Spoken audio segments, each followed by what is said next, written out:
Kispert now driving and rejected, and Baylor's on a break. Smart move here, little delay. Wagler, the splash, killer.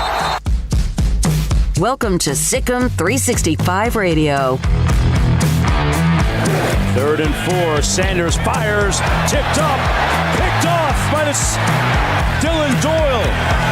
And Doyle with another Baylor interception. That's the 3rd one of the night.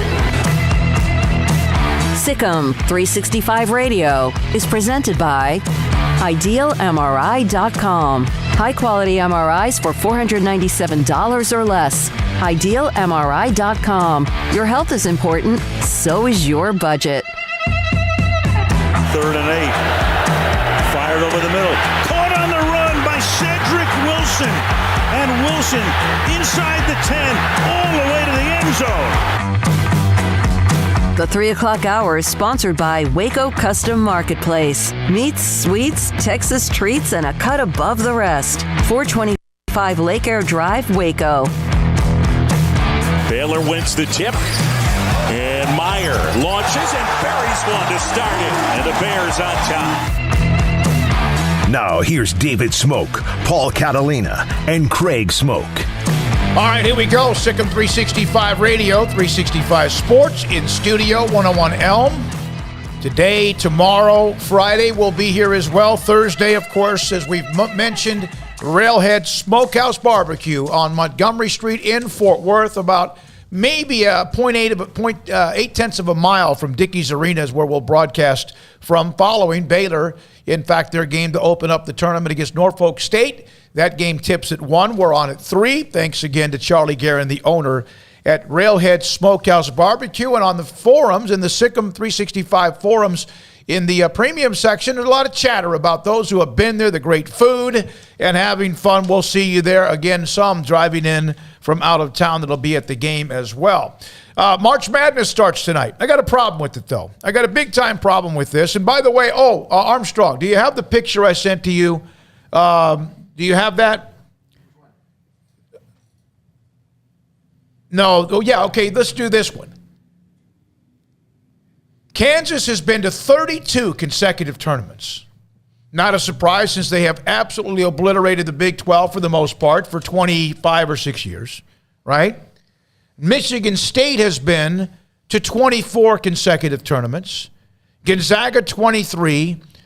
And North Carolina 11, Villanova 9. And Villanova has a couple recent national titles. We know that Gonzaga played Baylor and lost in the title game a year ago. And that's a big drop-off from 2-3, and then Gonzaga 23 in a row. And, of course, they're in a conference where they've been able to dominate. But you'd think maybe stub their toe once or twice, right? So that's the most consecutive. I think that was on Fox or CBS Sports in their Twitter feed of appearances in the NCAA men's tournament. Yeah, I mean, Duke's missed it in the last couple of years. Kentucky's missed it in the last couple of years. So it's kind of surprising not to see Duke and Kentucky on that list in the double digits. Well, and then you've seen some, you're just going to have some opportunities that you just, for whatever reason, which brings me to tonight. And we got a picture of Arizona Star. Well, not yet, Armstrong, on the ankle. So tonight, the play-in games. That's what they call these, right? It's a field's been expanded. The first four. First four, okay. Tonight at 5:40, Texas A&M Kingsville and Texas Southern are going to play each other as two 16 seeds, and the winner then gets to play in the next round, or what is the opening round, right? Also tonight, 5th seed Indiana and 12th seed Wyoming play. Neither one of them are in because they won a tournament or a conference. They're in because they're both at large. Wyoming lost to Boise State in their conference championship game. Now, and I know I'm in the minority here, like most everything else, but A&M Kingsville and Texas Southern, I understand their power rating, their net rating, I understand all that. But they won a tournament to get into the tournament. I don't think it's right, no matter how many at-large big boy Power Fives, mid-majors, or whatever, I think if you win a conference tournament, as an automatic berth, you should not have to be in the first four. I agree with you. I think the first four should be for teams squarely on the bubble. Doesn't mean if you win a conference tournament, you're better than who won a regular season tournament. Tennessee, of course, A&M almost did that, right? But my point is, if you win a conference tournament as an automatic qualifier, and I understand you're way down the pecking order as far as your power, your net, your whatever else. Craig, your thoughts about that as far as being able to have to win another game to get into truly the first round? Yeah, I mean, I've never really given it much thought. It's not something I've really sat back and considered much. But, yeah, I mean, you bring up a good point as far as, giving them a little something for earning a conference title. I mean, I think that's, probably the least they could do to make it more worthwhile to have achieved that, mark of winning a conference championship. There should be something to that rather than just, hey, come be cannon fodder for, this playing game and whoever the number one seed is. Yeah, it would be better to have them lined up as just a pure seed and just not have to worry about playing to actually consider themselves in the tournament, so to speak. But yeah, I've never really heard much debate about that. Maybe in basketball circles there's a lot of debate about that. But, yeah, that's not a bad idea. Now, one of the things I said, Kingsville, A&M Kingsville, I'm still getting used to at times Texas A&M. It's Corpus Christi who is playing tonight against Texas Southern. Two 16 seeds at a 5:40 game, Central Time. Indiana, Wyoming's the next winner. A lot of people are on there discussing. The Javelinas are A&M Kingsville. This is Corpus Christi, the Islanders. Hilda, thank you as well for doing that. I'd be curious to know how these coaches of small 16 seeds feel about having the opportunity to win a play-in game versus an opening game against the number one seed. So if you're in a first four, like, for example, Texas Southern and A&M Corpus Christi, you could say you won a tournament game, right? Yeah.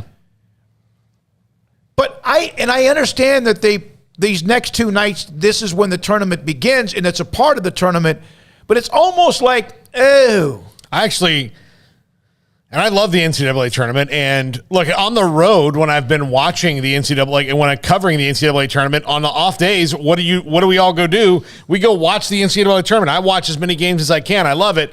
But the first four, I usually kind of stay out of. It'll come down. I'll see a score or two tonight. I might even accidentally They don't even have it as part of the bracket challenge. That's exactly right. Like, it's not. That's it's just exactly it's right. just a game that's like, hey, pick the one seed versus whoever wins this game. Doesn't matter who it might be.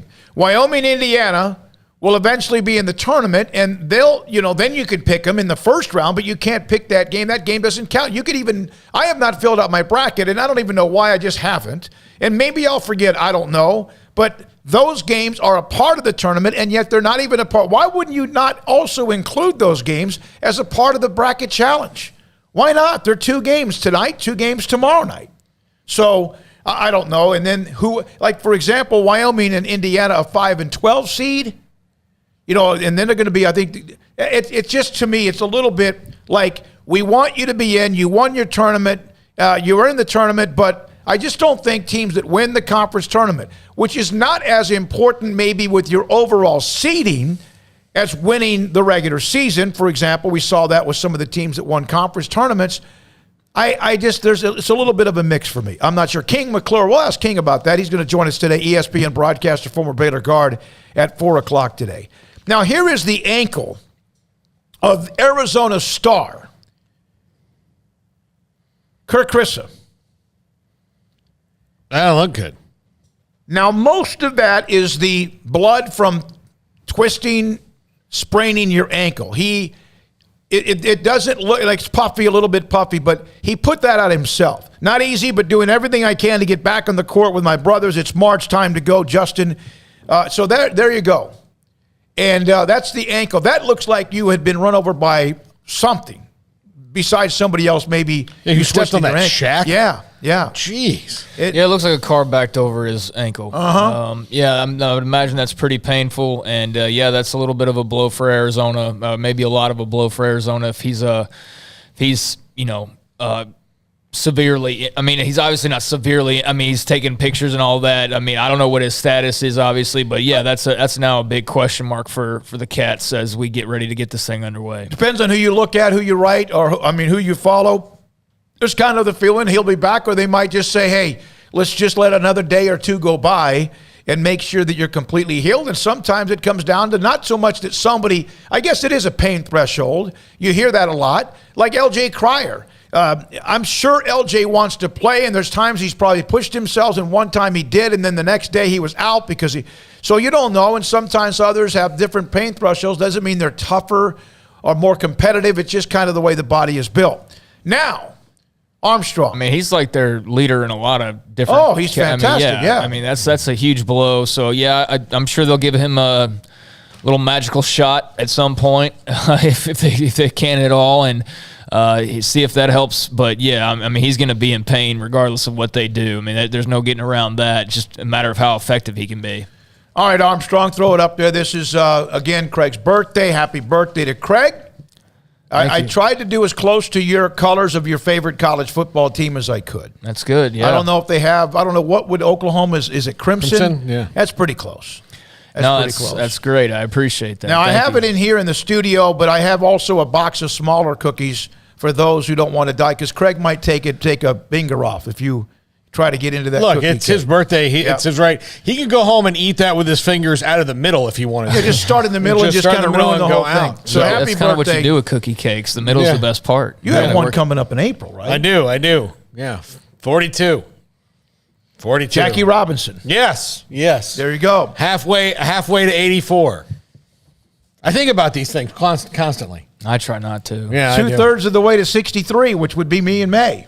No. How about that, huh? No, I think about that. Now, the NCAA Associated Press All-American team came out today. Keegan Murray, Iowa. Kofi Cockburn, Illinois. And also Johnny Davis of Wisconsin, first team, all three of them from the Big Ten. Oscar Schwebe from Kentucky, and also Ochai Agbaji from Kansas are the first team All-Americans. James Akinjo's a third team pick, the guard from Baylor. And I mean, you could pull and tug and all that, but these guys, Murray was fantastic in the tournament. Cockburn's been great all year as well. Kofi Cockburn, you're right. And I mean, the other one, that's about what I thought, right? I mean, those are all, like, if you look at it, who are your player of the year candidates? Keegan Murray, Ochai Agbaji, Johnny Davis, Oscar Tshiebwe, all there. Those should be the first team. Drew Timme, second team from Jabari Smith, who got a lot of attention for the longest of time. Auburn was making a great run. Ivy at Purdue, their second teamers, along with a couple of others as well. So I have a funny story on Drew Timme. So Amanda's brother, Rami, was visiting us a couple weeks ago, and he asked me, he goes, have you noticed that Drew Timme doesn't do his little mustache thing anymore that he was doing last year? He was neutered. I said, that's exactly what I said. When you're the big hype player going into a game and then get absolutely shoved around, your little dance and celebration has to go away until you reclaim it. Which means he may not be able to do that because who knows? Yeah, got to win 6 games in a row. You don't know. 7 if you're in the first 4. Yeah, I saw this. Ulysses Bentley, the fourth running back at SMU, has entered the transfer portal. He was really good for them last year. So that's a late transfer. We'll have more, of course, as spring drills have started. Some, in fact, I think pretty soon. Georgia Tech, Missouri have their spring games in the next few days. We've already talked to Coastal Carolina. They had theirs, and as this, again, just never ends. No, I mean, it's slowed down, but Ulysses Bentley was a pretty good player for SMU, and he'll be a good player wherever he goes. I did have a question on the podcast today about with Baylor, would they be interested or not? I could see them potentially kicking the tires there a little bit, but I don't think he's like oh gosh, we got to go and have him right now. But he was good at SMU. I mean, the thing about just, grab a running back and put him on your team is, well, it's not the same offenses. It's not the same, style. So there is a little bit of a difference that you have to take into account. It's not just plug and play, but he'll have plenty of teams interested. I'm curious why he's leaving. I would imagine the coaching change is probably the biggest factor, but I think TCU's already taken some running backs in the transfer portal, so that automatic layup of him just going and joining the Frogs and moving like so many others did across town, I don't think that's a layup necessarily, but, I mean, maybe that's where he ends up. I don't know. Like I said, I think he'll have some options in front of him, and he was a good player for SMU. Yeah, he was. He was dynamic for them as well. And then this today, one of the notes, chat room going on YouTube, 365 Sports. Text line's open, 254-339-1122. And our first guest, King McClure, will be today at 4 o'clock. Mac Rhodes at 4:20. Randy Gregory, I left to go run an errand to go see a doctor, all right? And I printed out the story that Randy Gregory had signed or had agreed and the Cowboys were going to bring him back. Something like X amount of years and $70 million. Am I right with that? Is that a story that happened earlier today? It was reported, yes. Okay. And then I'm on my way back. I don't know what it was. Paul, you sent me a text because I've always said, and you and I have agreed on this, and Craig understands this as well, the Cowboys don't lose anybody they don't want to lose when it comes to someone who enters free agency. They just don't. They let DeMarco Murray look elsewhere. They allowed DeMarcus Ware to walk. They let Emmitt Smith walk, right? I mean, there were some things that they've allowed to happen. The only thing, and the only one that's kind of up for debate is, I think all things being equal, if they could have let DeMarcus Ware stay, they would have. But they could not. I mean, it was just completely... And for his sake, it was best because he went to Denver, won a ring. Mm-hmm. Randy Gregory and the Cowboys had an agreement. Cowboys had been very patient with him because of some of the off-the-field issues because of marijuana and drug testing and suspensions. And that's fine. They apparently had an agreement. And then you send me a text. They finally lost somebody who they really wanted to keep. And I said, well, Gregory stayed. Who could it be? And you said, no, it's him. He changed his mind. And now the argument is, as patient as the Cowboys have been with, stop. Yes, they were. It's a business. Isn't that what teams say to players when they release them, even if they're pretty good or coming off a nice year? It's a business, correct? Yeah. So what happened here? So the reports are that he and his team did not like language in the contract that said he could lose some of his bonuses for suspensions. Now, the Cowboys are now spitting this out to the entire media that covers them as that language is in every player's contract except Dak Prescott's, and they've never actually, it's standard language, they've never actually exercised it. They've never enforced that clause, the suspension clause. It's just standard contractual language. And apparently it got Randy Gregory and his team a little... upset or started or like, okay, let's not. He was miffed. Especially given that most of his career has been under suspension. They maybe felt that it was specifically put in there for Randy Gregory. The Cowboys, or sources are saying the Cowboys are saying that it's not.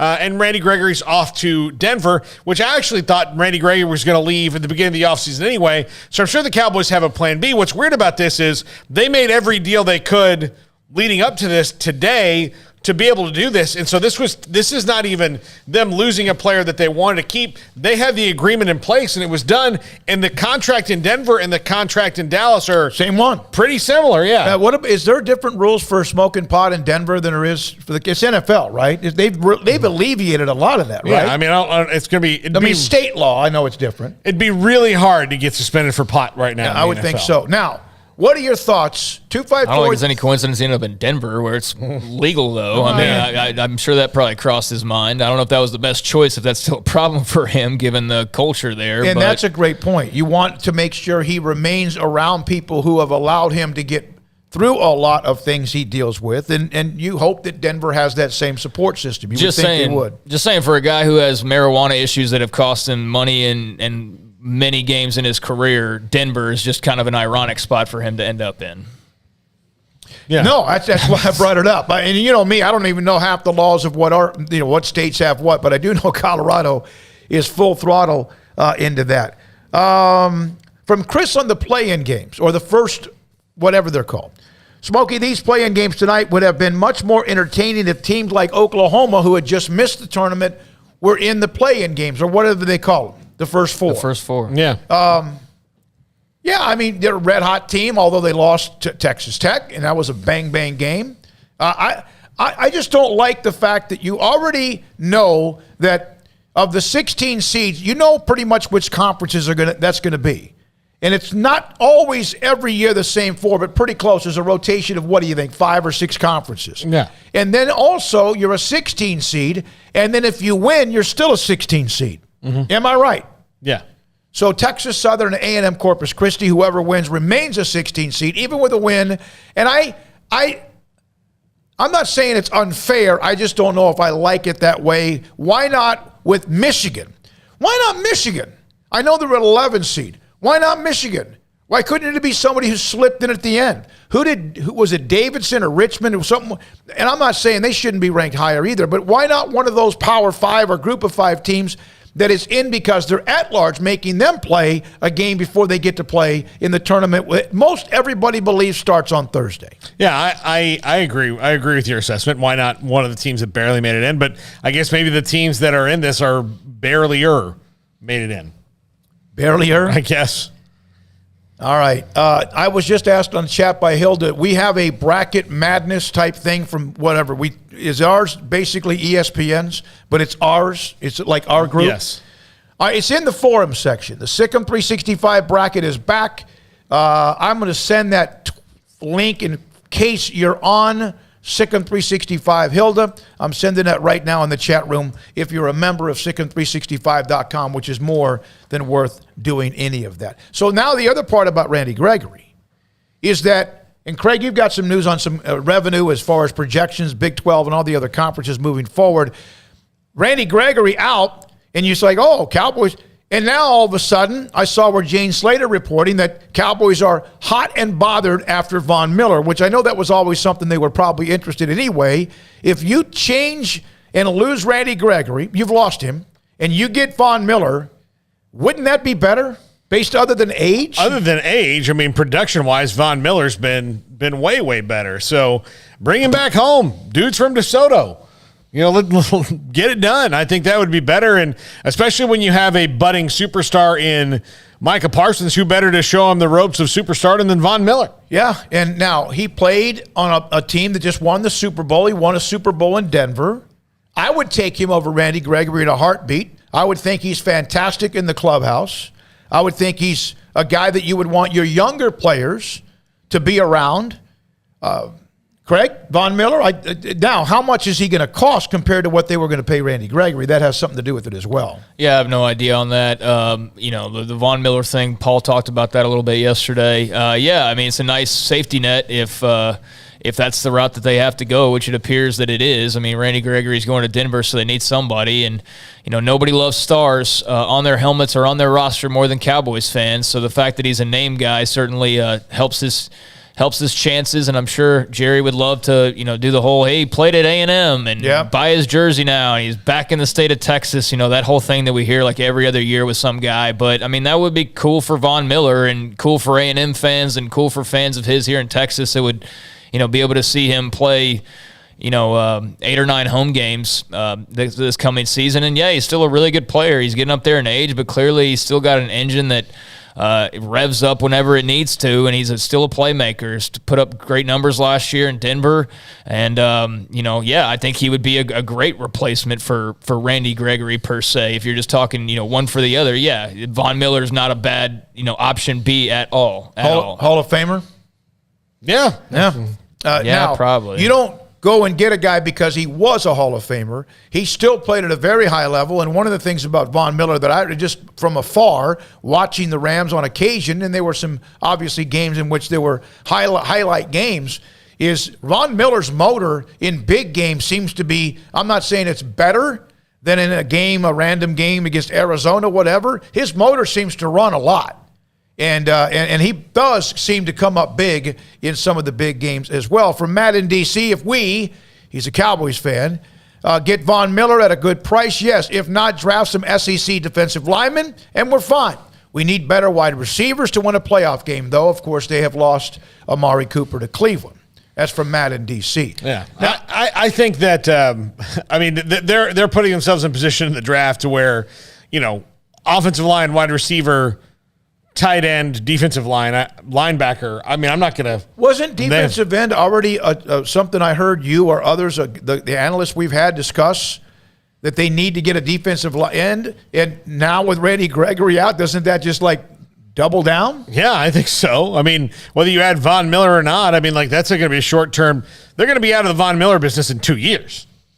Yeah. No matter what, maybe a year. I mean, who knows? Von might be, kind of a hit and run lover right now, where he just kind of goes to the places where he's needed, and it's home. Yeah. But don't you think he wants to go where you can win a Super Bowl? Yeah. Is Dallas that best location? Is that what about Tampa Bay? What about Green Bay? They have salary caps too. Yeah, I know. Oh, I know, absolutely. But you would think he would want. Hell, why not go back to Denver? Well, I mean, you act like we're not going to sit here and drum up the Cowboys Super Bowl dance right before the season starts again, because of course we are, because they're the NFL Texas, and I don't mean that as a slight to the Longhorns. It's just true. It's just absolutely I have true. 20 years of proof of every year we talk about the same teams, and they're vying for a championship, regardless of if we've got glaring red flags in our faces or not. We just assume, and because they're the big brands, we're gonna put them up there. There's years where it's blatantly obvious that's not going to be the case, but the Cowboys, they're going to be in the mix next year. I mean, before Tom Brady came back yesterday, I heard plenty of people pumping, oh, look, Bucks are out of the way. Here's Dallas now. Dallas is at least the number 2 seed now overall. All they got to worry about is the Packers or the Rams, and they're the 3rd best team, and now they get bumped down because of who? Because Brady comes back. So, yeah, they're going to be in the mix, and if you grew up a Dallas Cowboys fan, I mean, what would be your dream other than, and I don't know if he did or not, but I assume he did, but what would be your dream other than being that guy that brought the title back to Dallas, like so many other people have said over the last 25 years while they've been waiting for that next one? And so, yeah, I mean, there's only so many other options that are that much better, quite frankly, right now and in contention, and the Chiefs and Buccaneers and Rams can't sign everybody. So, I think it's about as competitive as he's going to probably find outside of those, 4 or 5 franchises that are, in the mix every single year. In the next segment, lines at 254-339-1122. Give us your final 4 picks, just straight up. Your final 4 picks. Who are they going to be? Give us that, 254-339-1122. You can do that on the text line. You can do that on the chat room, 365 Sports YouTube. But we'd love to hear you and call in. And what do you think is Baylor's how deep do they go? If you're a Sick 'Em 365 radio fan as well of the Baylor Bears. How about Tech? How about the teams in the Big 12, Kansas? How deep do you think they can go along with what we asked? Now, one note about Gregory, and I'm not saying I feel this way. He just played. He had a career-high 11 starts last year. And we know that here, he knows his contract's running out. He's not stupid. In fact, he's an incredibly smart guy, but he has a habit, right? He missed a lot of time. He was suspended a lot. The Cowboys remained patient with him. Is there anything there where he should have given the Cowboys a hometown discount? Anything at all based on how patient they were with him as well? Hell no. Okay. No. All right. No, I mean, he doesn't owe them anything. I get it. I get what you're saying, but I mean, why did they do that though? Did they do that because they really care about Randy Gregory, the person? They'll say that, but of course not. They don't care about him outside of the fact that he can play football. The fact that he plays football means that they then do get to learn and care about the person ultimately, but they did all that because he could sack the quarterback, not because they really cared about him. I don't care what Jerry says. I know they probably do have a deep care for the young man. I do think Jerry does have a big heart. I do think the Cowboys have tried to, not for just the sake of trying to win a Super Bowl, have tried to rehab guys and be that helping hand and be that team that, he'll work here, we'll fix him.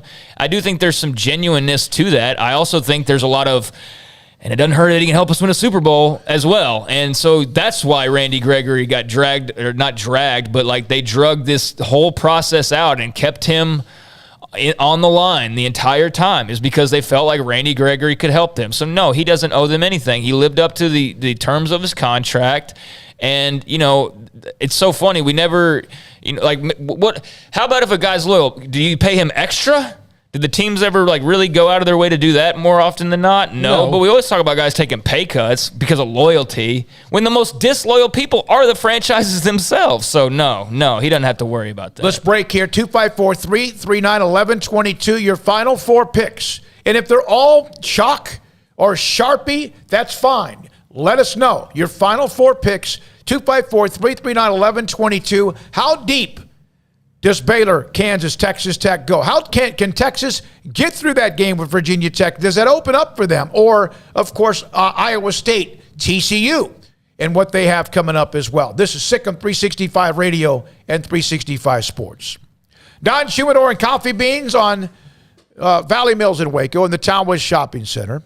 And what they have, 2 or 3 things in particular, highlight their CBD products. They have gummy bears. They're like what they call Vita Dreams.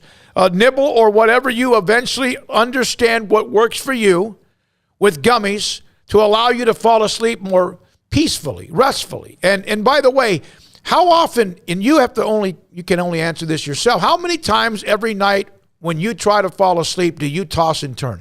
And maybe there's a big project the next day or a huge meeting or an interview or maybe something's going on with you. So that happens. Vita Dreams can help you fall asleep quicker, more peacefully, and get that extra 30, 45 minutes or an hour of sleep. So when your phone goes off or whatever alarm you use, it's not like, oh, God, I wish I would have fallen asleep faster last night. But on top of that, they have a 48-foot walk-in humidor with the elite brands of cigars from all over the world, from Macanudo to Ashton. 2 of my favorites are Rocky Patel, Arturo Fuente, Cohiba and Padron, and many others, including my father. That's the name of a brand that's a very popular brand. And on top of that, coffee beans. So, Don Shumidor and Coffee Beans in the Townwest Shopping Center. Tell Carol, Ashley, and Cheyenne Smokey sent you in the Townwest Shopping Center off Valley Mills in Waco. Baylor University is where lights shine bright. So, let there be light. Let there be roommates and teammates, scholarship and championships. Let there be fresh starts and new traditions, fast friendships and lasting impacts. Let there be laughter. Let there be joy. Let there be light. Baylor University, where lights shine bright. One size fits all. That may be all right for an adjustable belt or cheap sunglasses, but when it comes to your financial needs, no one wants a one-size-fits-all strategy. Ben Erlinson, your Edward Jones financial advisor, knows that his most important goals are yours. That's why he takes the time to understand your needs, knowing you. That's how Edward Jones makes sense of investing. Ben Erlinson, 100 North 6th Street in Waco, 254-759-8533. Edward Jones, member SIPC. In the market for a quality metal building? Since 1943, Pioneer Steel & Pipe has helped Central Texas residential and commercial customers with metal building design, panel options, building components, and trim options. Pioneer Steel & Pipe's residential line is energy efficient, offers low maintenance, reduces insurance payments, is impact resistant, and carries up to a 45-year limited warranty. In addition, they can also help you find a metal building contractor for your project. Pioneer Steel & Pipe with locations in Waco and Bryan and at pioneersboys.com. It was broad daylight. I stepped into a gas station for 5 minutes to grab a snack, and just like that, my car was broken into. They made out like a bandit. My laptop, my phone, everything. I called my agent to see what could be done, and he restored my faith in humanity. My claim was processed so quickly, and I was able to recover my losses. Stop by and see our agents at one of our 3 McLennan County locations. Coverage and discounts are subject to qualifications and policy terms and may vary by situation. Did you know that Waco Regional Tennis and Fitness is a partner of the city of Waco? Did you know that we are open to the public? Waco Regional Tennis and Fitness offers day passes to the public for only $10 a day, and we offer money-saving memberships. Waco Regional Tennis and Fitness offers over 40 group exercise classes each week, including bar, yoga, boot camp, indoor cycling, and more. There are free weights, weight machines, TRX, rowing machines, stationary bikes, new treadmills, elliptical machines, and much more on the spacious weight room floor. Personal training available where you can be encouraged to grow. Sauna, whirlpool, pool, tanning bed, and kids club. 17 tennis courts, 8 pickleball courts, youth and adult tennis and pickleball lessons. Waco's premier experience, where you can help your mind, body, and soul. Visit our website at wacotennis.com. Call us at 254-753-7675 or visit us next to Hawaiian Falls on Lakeshore Drive in Waco.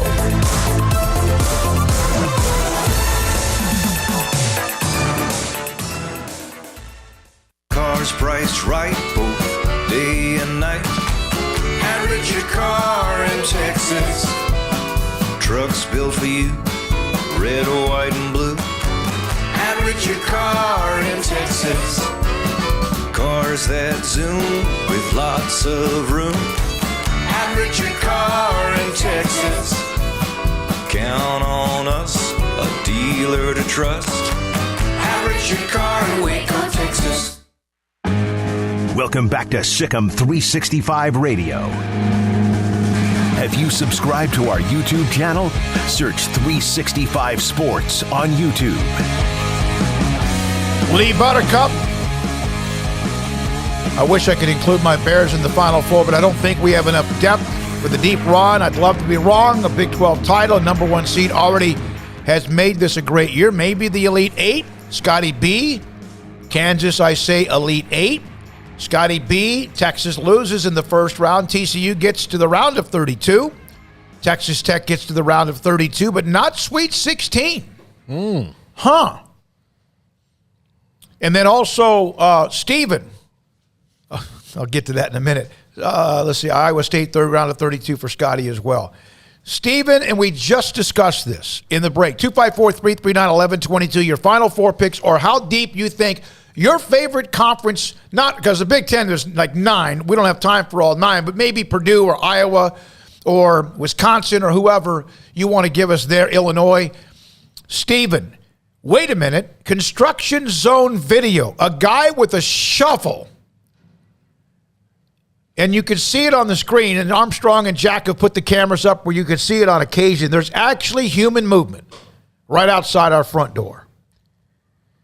Yeah, there's a guy with a shovel, and then a guy maybe moving a sandbag. That's more than we've seen. That's a big, huge crane right there, isn't it? Yeah. A trench digger. Yeah. First time I've seen a single person out there in like a week and a half. It's been at least a couple of and weeks. it hasn't been bad weather either, so that's not an excuse. I don't know if there's like a lack of construction workers because they've got so many projects going on that they just have to like move from place to place. That would make sense if you saw Waco right now. It looks like they just tore up like half the city, basically, and put cones everywhere. So maybe they're just shorthanded. That's the only logical explanation, because otherwise, I was just telling these guys, I was reading an article. I was going through my old bookmarks and cleaning it out, and I found an article on Elm Avenue and the construction from January, like the first or second week of January, saying projects are scheduled to last around 2 months.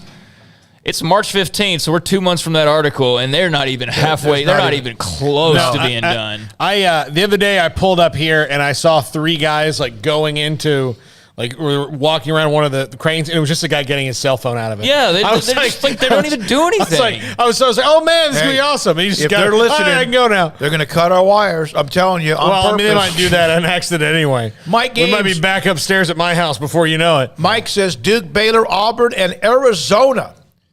Duke and Auburn in the championship game. Duke wins. Coach K can retire a champion. The NCAA will fix it to make it happen.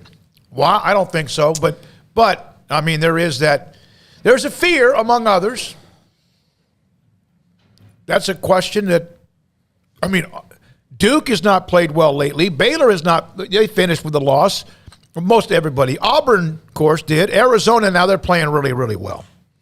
Yeah, but there's also that injury that you mentioned. So, yeah. I mean, how much does that come into play with what's going on with Arizona? But, yeah, they're a hot team that a lot of people are very high on and have going deep. And I haven't filled out my bracket either. It's just something that I don't do right away. And I also don't do like a ton of homework either. I just procrastinate, and I'll do it sometime tonight, once everything is settled down. Not that I need the first 4 to figure out my picks, quite frankly, but But yeah, Arizona is definitely a team that's going to be very interesting to follow. And Baylor, and Duke, I don't think they're going to, we might see an early game where maybe there's something questionable in regards to Coach K. They're not going to whistle him all the way to a championship. They're just no, they're not. That's not going to happen. If they get there, they earned it. Yeah, if they get there, they got there on their own merit, and they just simply beat teams. Now, again, there might be a thing here and there along the way you could point to and say, oh, that's a Coach K call or something like that. But, I mean, that would be the most fixed tournament of all time, basically, unless they just flip that switch and they're the best team playing night in and night out in this tournament.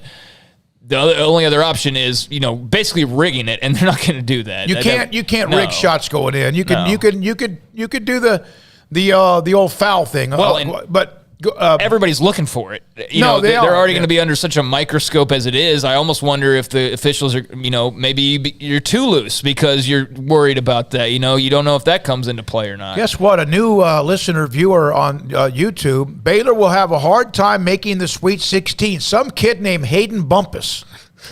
Hayden. That guy's an idiot. Great to have you on. Miss you guys. Hope you're all doing well from Hayden. Thank you very much. We miss you too, Hayden. Yeah, shout out to Hayden. I've seen a lot of people that are worried about North Carolina in particular, if not Marquette in that second round. And, North Carolina's a very good team. I think people get get intimidated by names, though, more so than they do with other teams. No, I think so. You see North Carolina. I saw you see the names. If that said somebody other than North Carolina and Marquette, who are two basketball schools, it was then I think most people would be like, oh, yeah, let's get them in the Sweet 16. But the fact that it's North Carolina has people going, uh-oh, that's North Carolina. And I think there's some of that in play. And I think there's also that North Carolina could beat Baylor. I don't think Baylor's a lock for the Sweet 16. I think that should be the bare minimum as far as this team and what they've done all year and their record and all of that.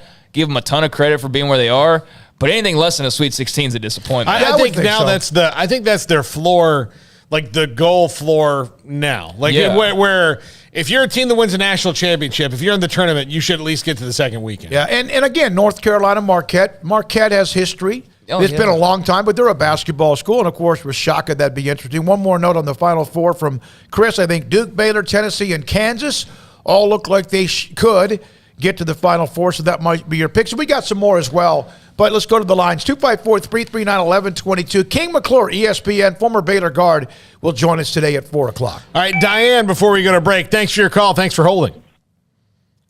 Hello, my Final Four, gentlemen. I've got Texas Tech, Arizona, Wisconsin, and Baylor. And those picks are going to take me to the Sikkim 365 Premium Member Bracket Prize. And I'm looking forward to my Bearskins T-shirts I'm going to buy with that gift certificate. There you go. Hey, Diane, great to have you on. We appreciate you always being on the show. She said Texas Tech, Arizona, Wisconsin, and Baylor. I'll be happy if the Big 12 gets a team to the Final Four. And honestly, whoever it is, if it's Baylor, okay. If it's Kansas, okay. If it's Texas Tech, it would not surprise me. Because the conference, that's just keep knocking on the door like they have been hit and miss when it comes to the championship, the semifinals in football. Yeah, Tech will be interesting to see where people have them in their bracket. Baylor, too, I think will be interesting to see where most people put them in their brackets because I think there is a kind of a brick wall there in that round 2 game that people don't quite know how to leap over or run through. And then, beyond that, then it gets far, far trickier for everybody in every region. But, to get 2 teams in the Final Four would be a great accomplishment. That'd be huge for the Big 12, especially how much we've talked about. The best league in college basketball. Yep. If they get 2 of 4, that would be tremendous. But like with Baylor, I think there's some questions about Texas Tech as well, and how far their journey may go. But I think we'll definitely see them as a team that certainly is in more Final Fours than not, probably in most brackets. Tech's defense makes me think that they can get there, especially even against teams like Duke and Gonzaga, who they would probably both have to beat, barring any upsets before they saw them on their way there. But they do get a little bit streaky on offense, although they can be that kind of streaky that's, oh, my God. Ask KJ O'Banner the last time he played Baylor. Where he was unbelievable. Yeah, I mean, he was just – he could have said, hey, I'm going to do trick shots for the last 4 minutes, and they're going in. If you look at the Big 12, the teams that are in the tournament, all 6 teams, and you look at their average, where they are when it comes nationally to defensive ratings, all of them are very good. Among the 6, I actually believe that Kansas might have the lowest defensive rating, but it's like in the top 30. Because we know that Texas Tech is high and Texas is high, and Baylor's up there like 14 or so. So they're all playing at a high level, and there's a reason why they're in the tournament. If you could put your entire bracket on one Big 12 team to go all the way, who would it be? I think it would be Kansas for most people. Mm-hmm. I think because of what you said, watching them play, what they did Saturday to Texas Tech, and they played them 3 times, and every game was a street fight. But because if Remy Martin can play like that, at least enough to where in the big games, early on they should have no problem the first or second week. But if Remy Martin can be that who we saw Saturday, then that gives them a chance. If he can't, then again, they're right back like everyone else in the conference. You're going to have to make sure you play well, and you're going to have to get contributions from other people. If you are in games in the NCAA tournament, you're going to get 20 probably plus from Ochai Agbaji. You're going to get 15 from Christian Brown, 10 from David McCormick, and 10 from Remy Martin. That's a tough team to beat. Yeah.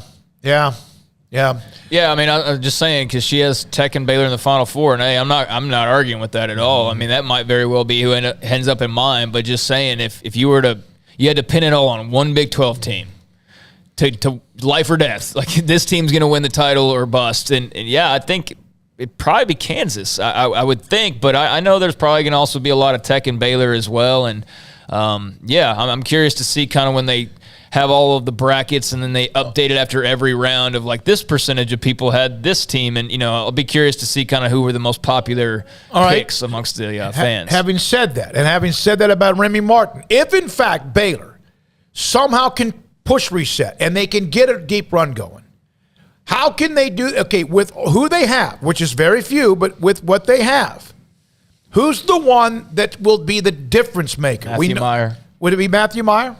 I think so. Or would it be Adam Flagler, who's been somewhat I don't think erratic? he's going to be the difference maker because if he plays like he normally plays, then there's really no difference. It's just the standard. Okay. If Matthew Meyer, I agree with Craig, if Matthew Meyer can score, which and I think against teams What's that play, your definition of score? Like actually – you go out there and nail threes. Hit threes, hit shots, go to the basket. Get fouled, okay. Yeah. All right, I had a college coach today tell me, it's a college head coach today tell me that the reason why he doesn't think Baylor is going to make a deep enough run is because he just feels like right now he doesn't see anything enough they're not getting enough out of Matthew Meyer.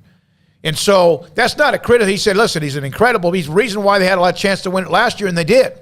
But a compliment. It's exactly right. It's a compliment. Rusty, Gonzaga, Kansas, Tennessee, and Kentucky. Kentucky's one that Kentucky's going to be in my Final Four for sure, I think. And I know that's in Baylor's bracket, but hey, it is what it is. 3 of the Elite 8 that get beat, in his opinion. But how about this? Would be Texas Tech, Houston, and Baylor. That'd be juicy. Jeez. For the state of Texas to have that many. From Lee, Baylor needs Flagler to go on a Steph Curry-like run. I don't expect LJ back. And then also a couple of others, and we take a break. Let's see. I think Mark Few really benefits, according to Hilda, from last year's loss to Baylor. So I'll say Gonzaga, Auburn, Kentucky, and Villanova. All right. Yeah, I would think they had to have. I mean, if that wasn't a look in the mirror afterwards type of game, I don't know what would be. I mean, you got basically massaged and kissed on and hugged on all last year, all throughout the season, especially there towards the tail end as being, not just the best team in college basketball, one of the best teams ever, right? We heard that with Gonzaga multiple times last year. And I know not like the top team of all time or anything, but like they, in the minds of a lot of people, they were quite clearly the best team in college basketball last year for a large portion of it. And for Baylor to go out there and do what they did and just beat them down and basically in the national championship in the first 15 minutes practically. I mean, to do that, I don't know how you don't look in the mirror and if you're Mark Few and company and get better as a result of that. Steven, last one, Gonzaga, Kentucky, Kansas, Villanova. We'll come back with more of that. Phone lines open. Love to get your feedback on the topics we have today. 254-339-1122, your Final Four. I know that's pretty simple, but who are they? And also, among the teams of the conference you like the most, whatever conference that might be, which, in your opinion, has a chance to make the deepest run? We'll hear from you on that. Sikkim 365 Radio and 365 Sports. Marco's Pizza. Pizza lovers get it. Armstrong, do you have that picture that I sent you at all on that coupon that they tagged on the box? I don't know if you still have that in the file or the archives or not. Bob Mock's the owner of Marco's Pizza. There are 4 locations in Waco. Woodway, there's also one in Robinson. There's one in China Spring and Belmead. They're building a new location on Hewitt Drive. There is on top, any box you get right now, anything delivered to you, or you go to pick it up. Bob Mock, what a dude, man. We appreciate him. He came and brought us some pizza last week. That is the coupon that they're sticking on the box of Marco's Pizza if you order a pizza from them in the locations in Waco. Thank you, Bob. We appreciate that. They also have sandwiches. They have salads. They have wings. So there's an array, an assortment of what you want, including if you want to order some soft drinks as a delivery as well. So 4 locations, about to be 5, with the new one going up in Hewitt. Marco's Pizza, the pepperoni magnifico is what Bob brought to us last week. We like the all meat. We like the thin crust as well, but everyone to each his own on how you like your pizza. Bottom line, Marco's Pizza. Pizza lovers get it, and order at marcos.com. 1, 2. I'm in love with a man named Rudy. I'm okay with that. He knows exactly what I want. He keeps me coming back. Cooks breakfast, lunch, and dinner for me. Does the dishes too. I'm in love with a man named Rudy. Last name Barbecue. It sure is easy to fall in love with Rudy's tasty oak smoked barbecue. Next in line. Boots add protection. Good boots help you climb better and move forward faster. And when your son or daughter steps into the boots of a U.S. Army officer, they also learn how to lead. In these boots, they'll gain more confidence with expert training in one of more than 150 occupational specialties.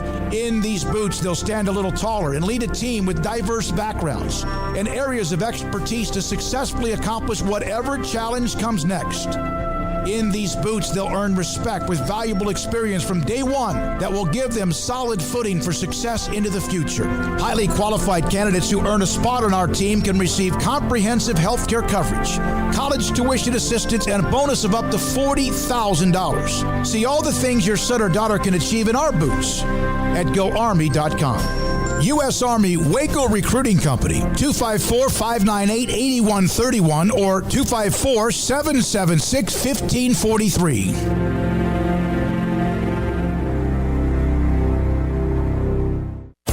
At Ideal MRI, we feel blessed to be part of the Waco community. We're a small family business here in Central Texas. At times like this, the cost of healthcare has never been more important. And unfortunately, significant illnesses and injuries still occur. And that's why Ideal MRI is open and here to serve you through this difficult time. So if you need an MRI, ask your doctor about Ideal MRI. You can schedule online in minutes at idealmri.com or call 833-IDEAL-MRI.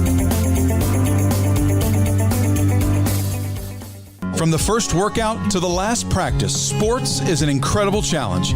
Hi, this is Dan Ingham with the First National Bank of Central Texas, and we're proud to support each athlete, every parent, and our educators. From families, small businesses, to the biggest industry, we're here to help. With remarkable products like First Free Checking, we've got banking ideas that fuel big dreams. The First National Bank of Central Texas. Familiar faces making local decisions. Member FDIC, Equal Housing Lender.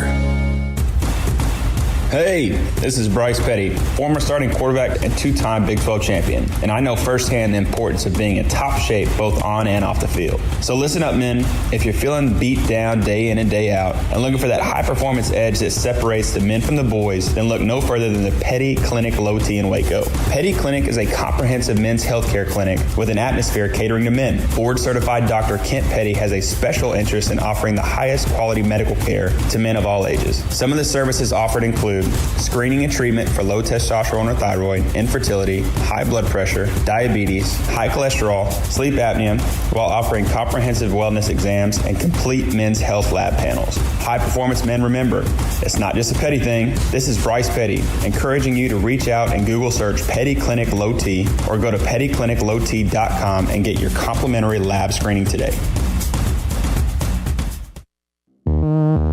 This is Sikkim 365 Radio. Text us at 254-339-1122.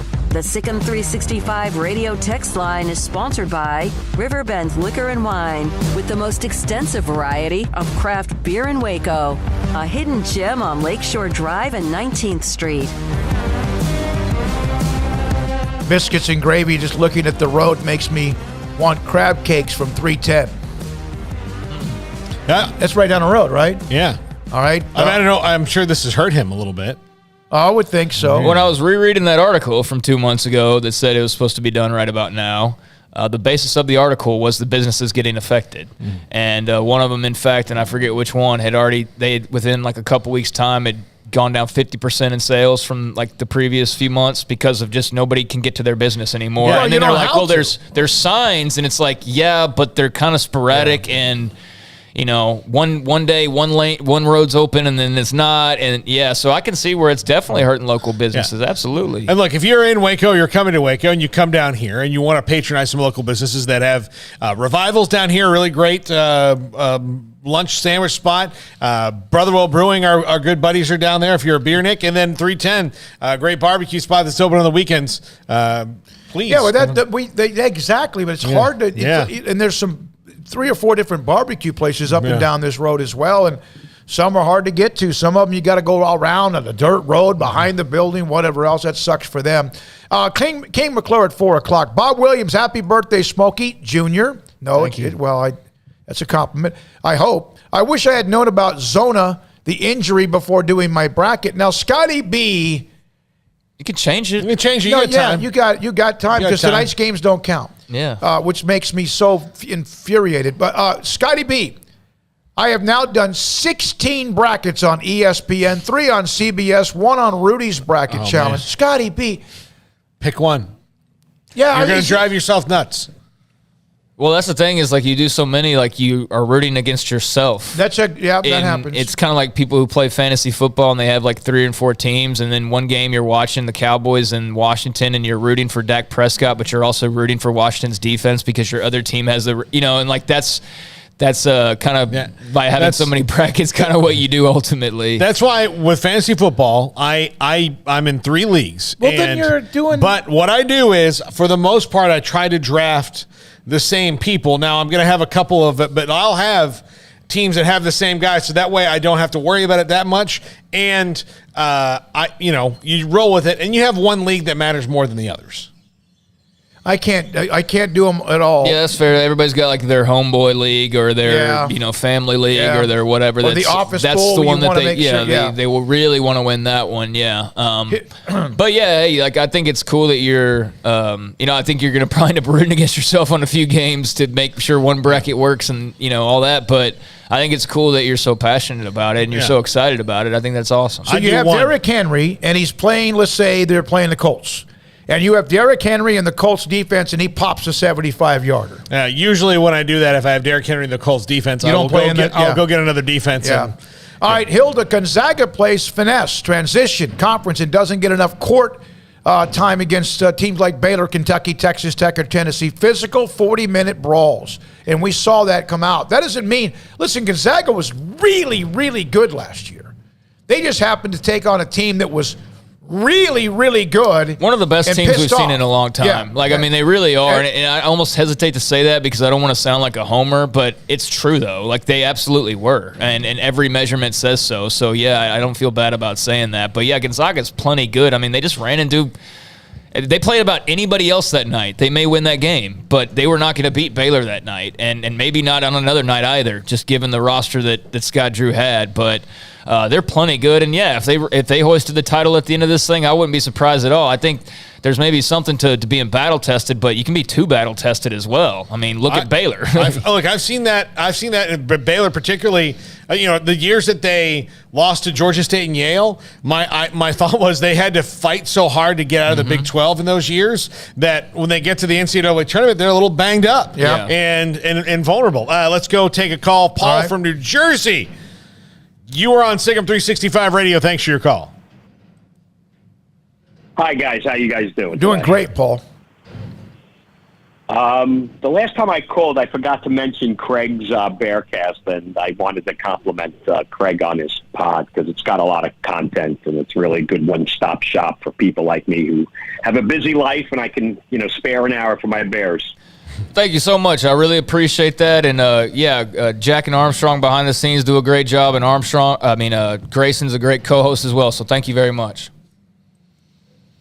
So, when I was watching the brackets coming out, I'm sitting I was actually in San Diego, but I was on a little quick vacation. But being in New Jersey, when the brackets were coming out and Baylor's, looks like they were going to be a number one. And I'm like, wow, they're getting close to the East, one more to go. And guess what? That means Philadelphia.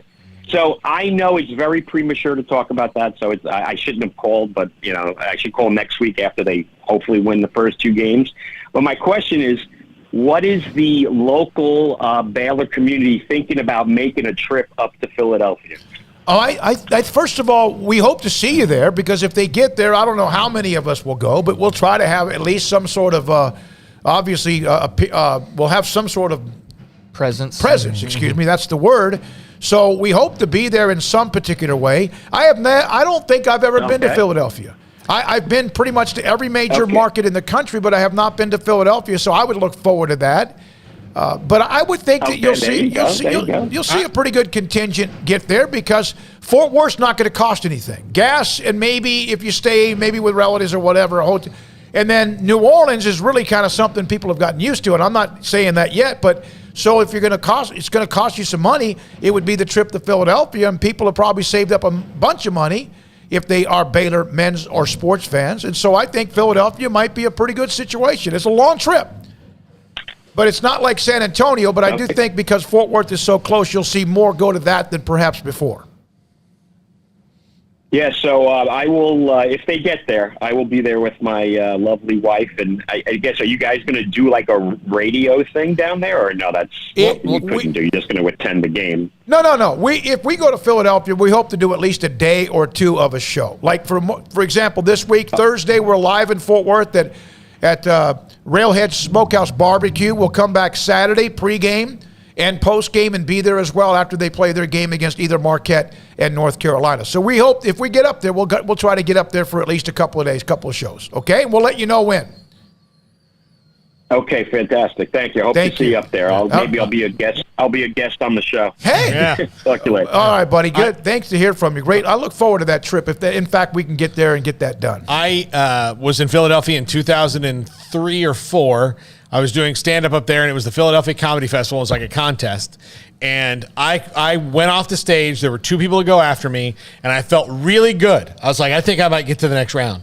And then the guy came up, and maybe you may have heard of him, a guy named Josh Blue, who is a fantastic comedian. He has cerebral palsy. He's fantastic. One of the funniest guys I've ever seen. Went up on stage, and I went, I'm going home from Philly. You're going home. I'm going home. This guy's too damn good. Like all of a sudden you drew the wrong stick. Yep. Yeah, I went for the draft a few years ago. It was cool. I enjoyed it. That's right. You guys were up there for that. Yeah. Yeah, had a good time up there. But, they got to win these first 2, obviously. I mean, that's the only way to get to Philadelphia. But I think with, teams like Kentucky and Texas maybe, or Purdue, Virginia Tech, whatever the field's going to be by the time they get to that third round, I think those will be plenty juicy matchups. Could be people, UCLA. And there's no guarantee they're playing beyond that. So I think a lot of people probably would go to Philly to see them try and get to this Sweet 16. When we come back, King McClure, ESPN broadcaster, his thoughts about Baylor, the East region, the tournament itself, and more, and including the opening at Kansas State. And does Jerome Tang, does that ring a bell as far as a possibility? I'll have some information on that as well. King McClure next. Sikkim 365 Radio. Pioneer Steel and Pipe, the Pioneer Boys. Since 1943, businesses in Waco and Bryan. New location going up. A big, beautiful place that will help with their efficiency, which is already fantastic. Their distribution and how much product they can have available for you, which is already really good anyway. But bigger, better, faster, and stronger. And every time I say 1943 because that's when they opened the business, and they continue to thrive, and they have been, like this country, through all the ups and downs of whatever has happened, including distribution, COVID, whatever else. And here they are building this massive building. Waco and Bryan open Saturdays 8 until noon if you can't get there during the week. If you order big product, pipe, steel, metal, they will deliver it to you, commercial or real estate, and unload it for you as well because we know it's heavy.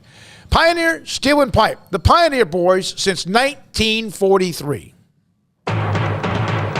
At Allen Samuels, come see the Wagoneer Series 2 and 3 with 2.9% for 72 months, plus $1,500 in bonus cash. For all first responders, get an extra $500. Shop this incredible vehicle that gives you performance, style, perfect for your family, and reliability your family deserves today from Allen Samuels in Waco. Come shop our huge inventory at Allen Samuels in Waco. Come by. Let's be friends. See dealer for details. All offers have credit requirements.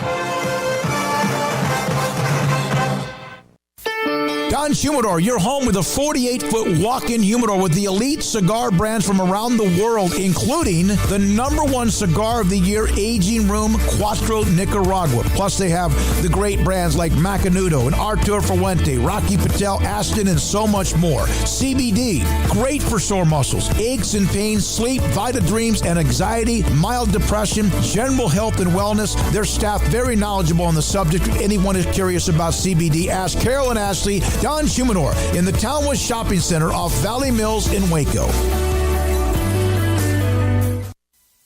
You know what would make this moment better? Pizza. Dough made from scratch and an Italian family sauce recipe pizza. 3 fresh signature cheeses making a melty blanket of perfection pizza. Like loads of premium toppings like crispy Old World pepperoni, savory Italian sausage, and fresh sliced veggies pizza. That's Marco's Pizza. Visit marcos.com and make any moment better. And with 4 locations in Waco, Belmead, China Spring, Woodway, and soon to open in Robinson. Marco's. Pizza lovers get it.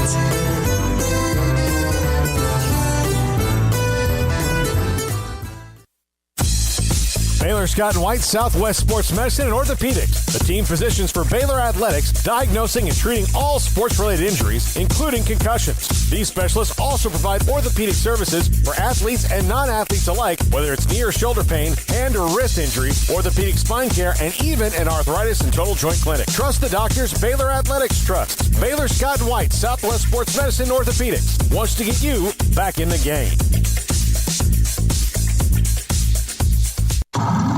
It's plain and simple. Waco Custom Marketplace is the one-stop shop for what you need for tailgating, from charcoal, cold beer, and wine. And, of course, customize your order with brisket, tri-tip, sausage, wings, smoked pork tenderloin, country style or pork spare ribs, marinated beef and chicken fajita meat, ground beef and chili, meat, hot dogs, and burgers, buns, seasoning, sauces, chips. There's fresh baked bread and kolaches every day, breakfast sausage links. And you can also customize your favorite cut of steaks from Select, Choice, or Prime, bacon wrap fillets, ribeyes, New York strip, sirloin, T-bone, and porterhouse. Full service butcher shop includes pork, poultry, beef, chicken, and seafood, serving Waco restaurants and families since 1940. Your one-stop shop for beef, pork, poultry, and seafood needs. Waco Custom Marketplace, 425 Lake Air Drive, or WacoCustomMarketplace.com.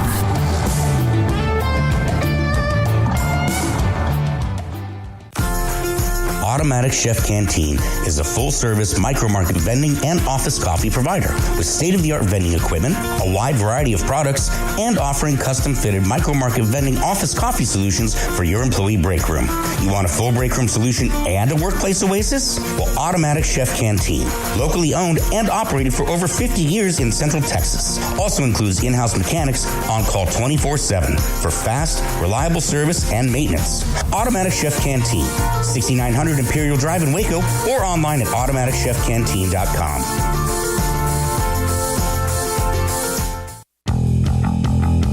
Welcome back to Sikkim 365 Radio. Cryer from the corner. And it rattles home. Wow. What a TO, baby. The 4 o'clock hour is sponsored by Boozer's Jewelers, the wedding ring store, specializing in custom jewelry and repair, all in-house. Now here's David Smoak, Paul Catalina, and Craig Smoak. Sikkim 365 Radio, Sikkim 365 Radio app online, 365 Sports on YouTube. So many different conversations going on as far as on the chat room, and we appreciate all of you who are on there watching and listening. King McClure, I was able to join King and Dave Archer yesterday on the Big 12 Radio Network yesterday morning, and King McClure, ESPN broadcaster, former guard, joins us on Sikkim 365 Radio. King, did I hear you correctly? You had done a game recently with Norfolk State. Is that right? Yeah, I actually did that last game when they played in the MEAC championship. So I know that they had played Xavier and got blown out in that game, so their schedule doesn't look impressive, and I know they're a 16 seed. What do they have that could be something that Baylor's going to have to deal with as a problem? Yeah, they're very versatile. I mean, when you look at their bigs, they have a big Kenneth Bankston, who I think is a potential maybe NBA player. He has NBA level athleticism. He can jump through the roof. So him, the guards are elite. They have the MEAC Player of the Year. They have a two guard who is very, very talented as far as shooting the ball. They're kind of smaller though, about 6', 6'1". But this team is super versatile. They push the tempo, push the pace. They can really defend. They have elite rim protection. This is not a bad team. For a 16 seed, they might be the best 16 seed in the tournament. King, what did you think of Baylor's draw and what they have in front of them to try to get back to the Final Four? Yeah, so I personally don't like it. I mean, I think it's going to be hard. It's going to be a brutal test. I mean, when you look at the second round, they might be playing North Carolina, and I think one area where Baylor struggles in is the depth of the bigs. We're very thin in the front line. So when you look at the second round matchup, first round matchup with Bankston, that could be an issue if Flo gets in foul trouble. But second round, you're looking at Armando Bacot, probably one of the best bigs in the country, who's averaging a double-double and is an absolute monster on the glass.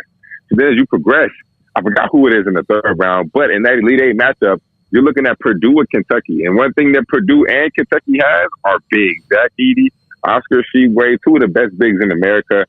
Trevion Williams, they have bigs, Purdue or Kentucky.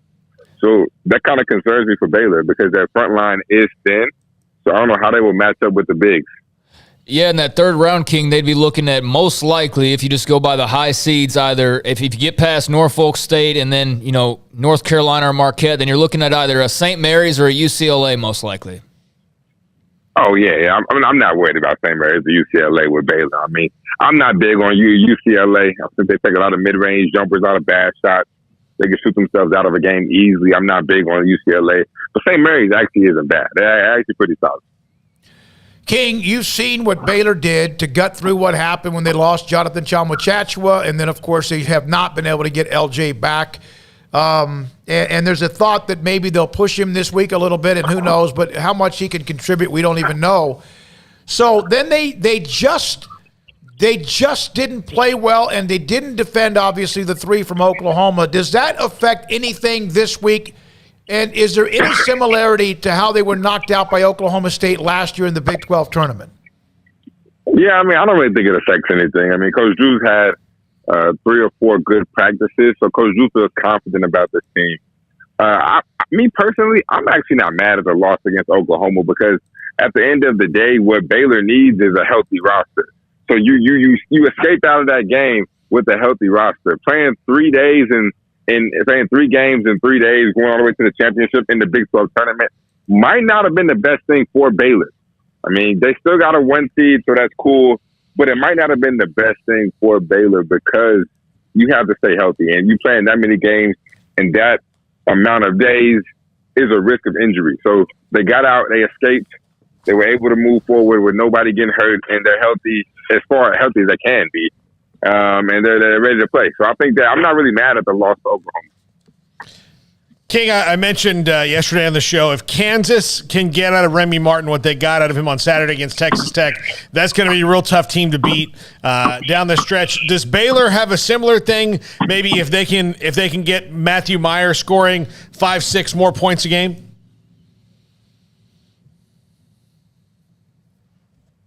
With Remy Martin scoring, it's a little bit deeper than Matthew Myers scoring because I think one thing Kansas lacks is that perimeter point guard playmaker that can get it off the bounce, that can create his own shot when the shot clock is wearing down. And we all know Remy Martin, when he's at his best, is an All-American type of caliber point guard or type of player. They already have Ochai. Remy Martin was the guy who was picked to be preseason Big 12 Player of the Year.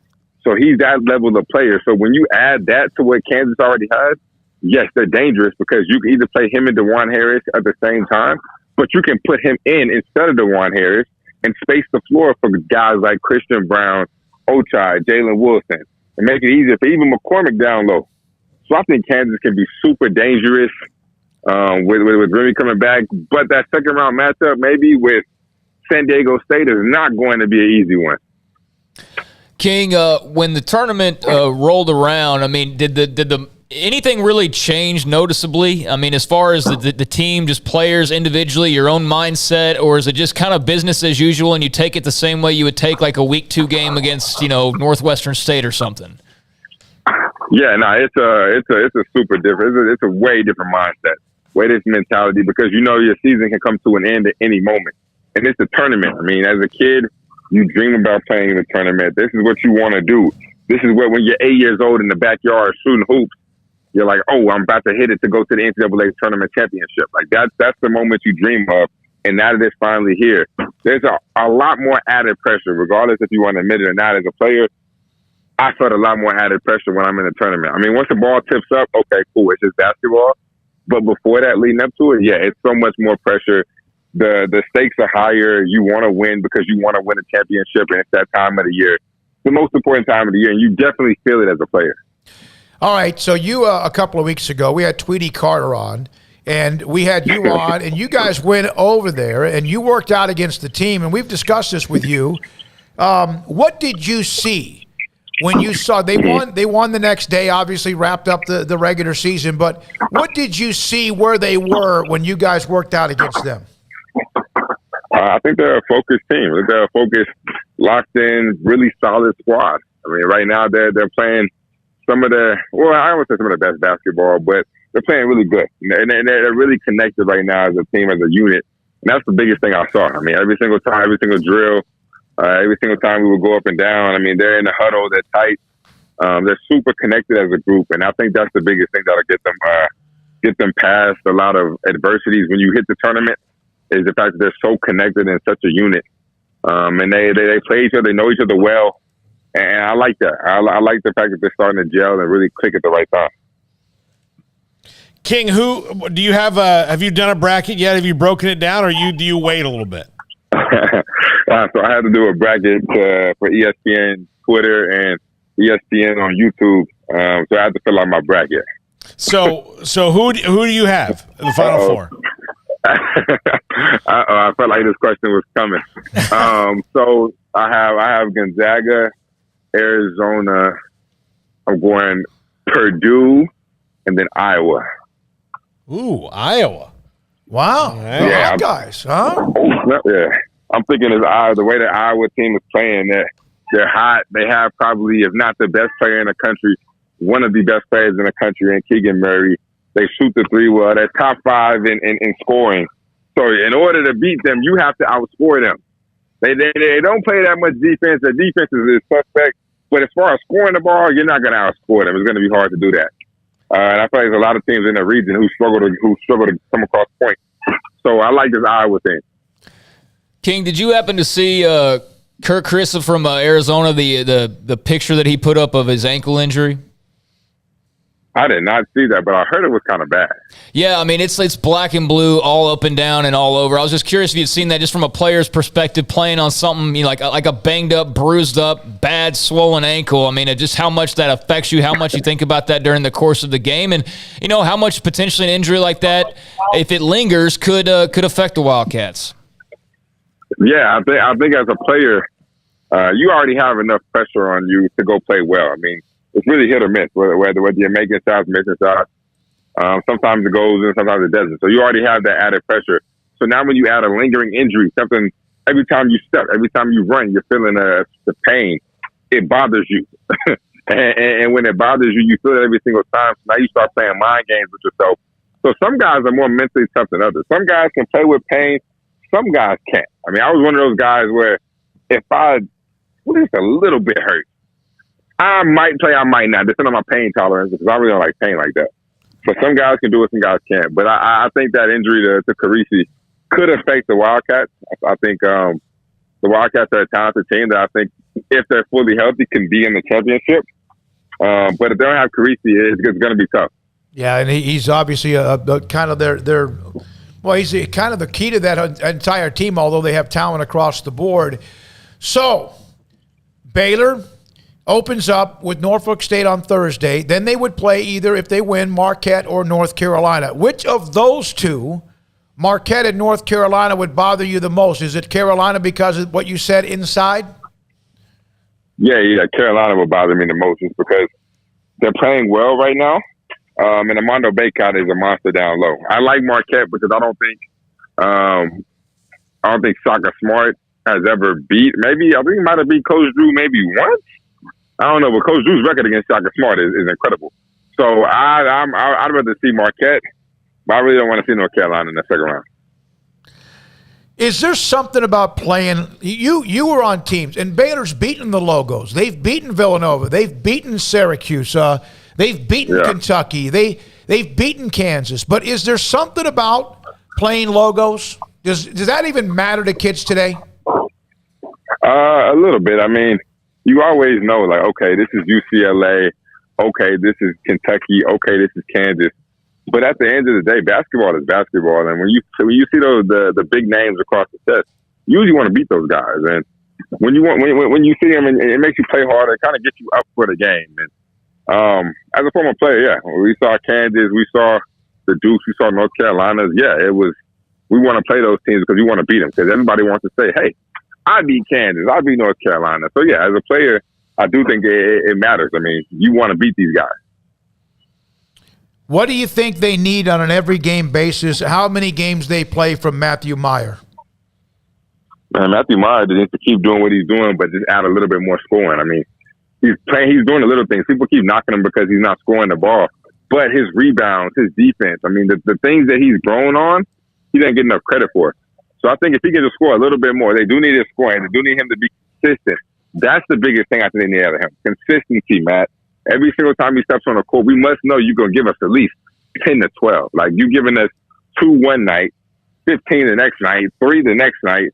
We need consistency and know we're going to get out of you. I mean, we know we're going to get from you defensively and on the glass, but scoring the ball, he has to be much more consistent on the offensive end. Are you? I know you and Matt are close. I know one time you were came back into town just to go to breakfast with him and talk to him. What has it been like watching him all of a sudden realize that there's 2 parts to basketball, and not only that, be good at it, be really good on defense. Yeah, I mean, just seeing his growth and his maturity has been special, because I know that Matthew Meyer, I played with my senior year. He just wasn't that type of player. He wasn't trying to stick his nose in, trying to make the tough plays. He was just trying to be instant offense, and that's what he is. We already know how talented he was, but he wasn't trying to do the little things, and I think he's starting to embrace it. I even got a chance to work out with him, just me and him, about 2 weeks ago, and we talked about that and how much he's embraced and bought into doing the little things that other people normally don't do and that he has never done in his career. So I think that's a huge thing for him, and I'm so proud of him, regardless if he's scoring the points or not. But I do want to see him be a little bit more consistent offensively. Thank you very much, King. Great to have you. I know you're busy. Are you involved? Do you have anything at all with the various tournaments or anything with the NIT, whatever? Yeah, so I'm currently at Xavier right now. I literally just got done watching the practice. Xavier and Cleveland State tonight on ESPNU, 8 o'clock Central Time. I'm glad I asked. First round of the NIT. I'll be doing that, and then Friday I will be in Bristol doing a TV show for the second day of the tournament. So that's awesome. Be on the lookout. Yeah, we will. That's why I'm glad I asked too. Tonight, 8 o'clock ESPNU, King McClure. It is again Xavier against Cleveland State. King McClure, former Baylor guard, ESPN broadcaster on Sikkim 365 Radio. When we come back, I did see Carisi had an updated picture, and it looks way better. It's still very bruised and still pretty. It looks pretty painful, but it's way better than that original picture. We ought to send it to Armstrong. We'll compare the two a little bit later on, and that's good. That's great news. I want to see the best players, everyone as healthy as they can possibly be. When we come back, Mac Rhodes, Baylor Director of Athletics, Sikkim 365 Radio. Richard Carr, Buick GMC Cadillac, they have So many great deals going on right now over at Richard Carr, and they're trying to get you into a new car or truck today and trying to make it as easy as possible for you as well. They are the people that you can count on, and they are locally owned and operated and have been for many, many years now. Richard Carr is celebrating the springtime. It's also celebrating 23 years of being in business. That's right, 20-plus years in Central Texas. In those 23 years, Richard Carr has sold the best cars and trucks on the road. And like Richard Carr, Motors, GMC, Buick, and Cadillac, they've offered first-class vehicles you can trust. Right now, they want to thank Waco and Central Texas for their support over the years and look forward to many more years to come. They've got new GMC trucks, Buick and Cadillac SUVs all arriving. Richard Carr is seeing new vehicle arrivals each week, and it's time to get on their inbound vehicle list so you can get your new car or truck as they arrive. And for qualified buyers, you can buy a truck now and get 0% financing for 72 months on most GMC vehicles and Buick SUVs. And as summer vacation approaches, remember that Richard Carr has 11 SUV models to choose from with dozens of trim options. They are a one-stop shop to find the perfect SUV for your needs, starting at $24,000. So call now, come by now, or go online to find the perfect SUV for your family this summer. And if you're not looking to buy new, they've got plenty of premium pre-owned cars and trucks as well. All of them have gone through a 172-point inspection, and 100% credit approval is always the goal. It's anniversary month at Richard Carr. Trust the good local people you can count on for 23 years in Central Texas. Proud Wacoans, proud Baylor Bears. Log on to richardcarr.com today. Call now or go see them now off Highway 6 at the Imperial exit.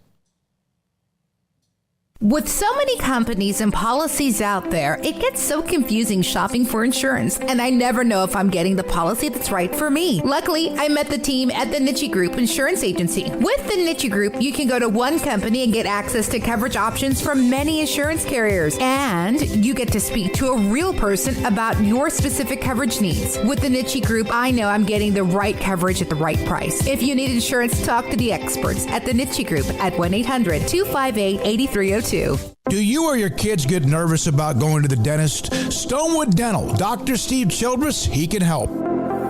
I've spent a career taking care of patients who as children had bad experiences, and now they're adults that hate going to the dentist. If I get a kid at 3 years old and they come every 6 months and it's a happy experience, it's normal for them. Now they have an accident at 6 or 7 or 8 at school. Now they have a broken tooth or a trauma, and they have to come here. They're used to lights, they're used to water in their mouth, they're used to experience, they already trust us. It's amazing what we can do with that kid without it being a negative thing. But if I see a 6 or 7 or 8 year old that's never been to the dentist, and now they have a trauma or an unfortunate unexpected toothache, it's harder to do that for that kid and it not be somewhat of a negative experience. So bottom line is I try to teach kids and adults and teenagers and everybody the way I'd want my family treated, which is where it's a necessary part of life. You just take care of it. It doesn't have to be that big a deal. Learn more, stonewood-dental.com.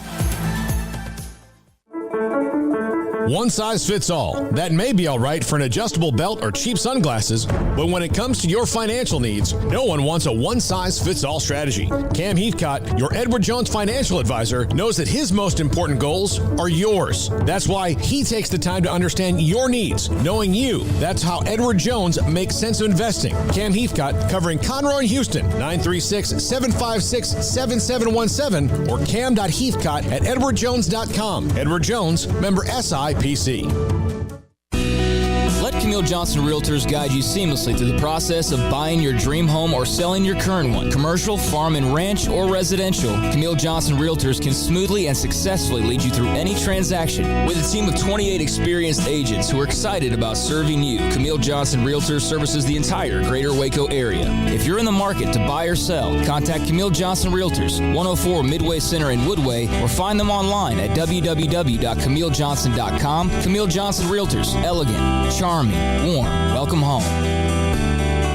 Brad Boozer, Boozer's Jeweler, joins us on Sikkim 365 Radio. Boozer's Jewelers on the corner of Valley Mills and Lake Air Drive. It's a staple of the Waco economy. And you're about to approach this time of the year where you have the holidays, special gifts. It's not that you don't have that every single day. What are some of the things you have coming up? You know, we kind of call ourselves the Wedding Ring Store. We do all of our own custom work in-house. I've got 2 expert jewelers on staff every day. We can make anything from scratch. We kind of pride ourselves, probably 9 out of 10 every every engagement ring we do is actually made custom to what the customer wants. People look at that, oh my God, I can't afford it. I can't afford something like that. You've shown me examples that you could fit pretty much any budget. It doesn't cost any more to custom make something. You still have gold, you still have diamonds, and you still have labor. Best thing about a custom piece is if you have any old jewelry or heirloom jewelry or something passed down from a grandma or somebody, we can take that jewelry and use it towards your wedding ring for the sentimental value, and then you've got the product, and then it's just a little bit of labor and a little bit of design on your part of what you actually want. You want to know why they're successful? Brad Boozer, the owner of Boozer's Jewelers on the corner of Valley Mills and Lake Air in Waco.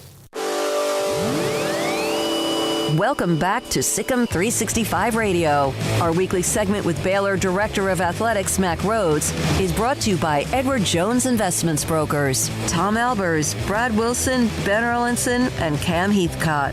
Edward Jones, making sense of investing.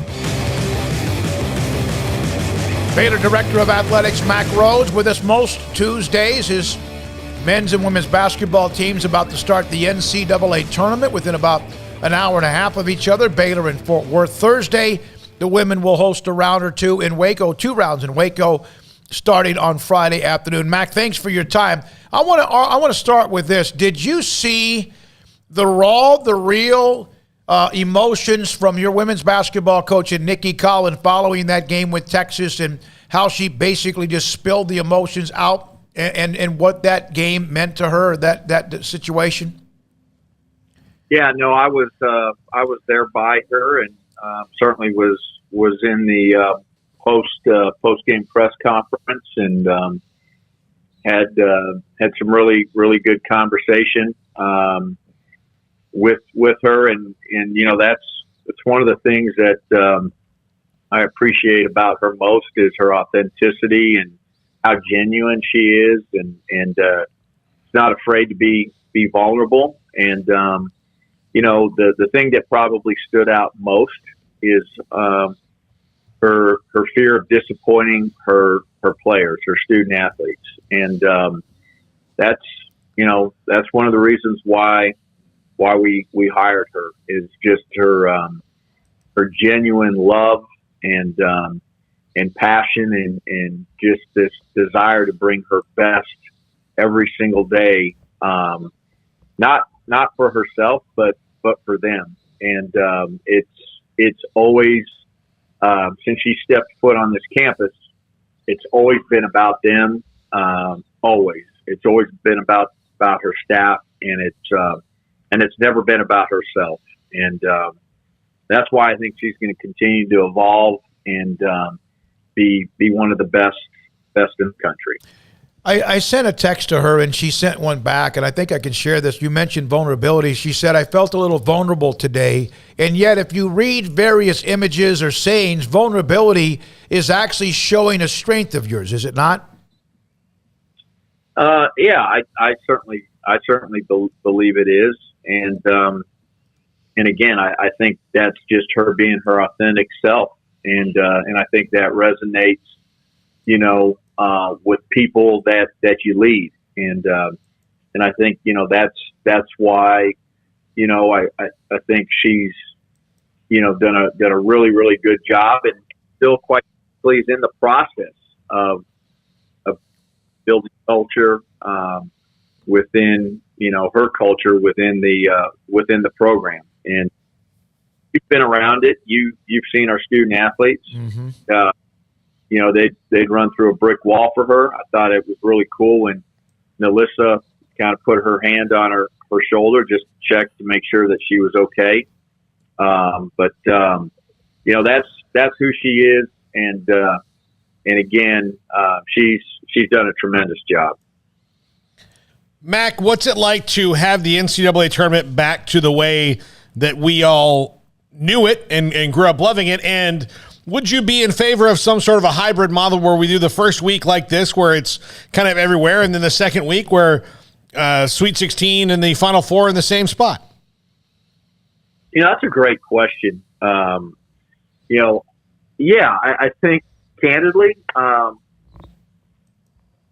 wouldn't mind, or I guess I would like for us to maybe explore that idea. obviously really unique last year, and Indianapolis is probably one of just a handful, if even of a handful that could accommodate all 64. But potentially, getting to a place like you said, where maybe the Sweet 16 and beyond is in one place. I think one of the things that it does, and maybe the fans don't see, but it's the camaraderie. It's staying in, maybe some like hotels, and other student athletes from different teams being around one another, and coaches. I thought that was a really special element of last year's tournament that it's hard to replicate. So, not saying that's definitely that I'd vote for that, but I think we should explore it, and I think it could work pretty well. Yeah, one of the things I'm talking to Paul Mills last year. He said one of the things that was good for them as a team that's a mid-major, a one-bid league team, is they don't get to go back to the school and hear how great they are. They just get to go back to work and focus on basketball, and that kind of helped them too. Yeah, absolutely. So yeah, we'll see. We'll see. In the next upcoming years, if there's any additional conversation and how it may continue to evolve. Mac, with the Baylor men, Fort Worth, the destination, so not having to travel too far. Your thoughts on that spot, and also what looks like a very stacked region that they'll be playing in?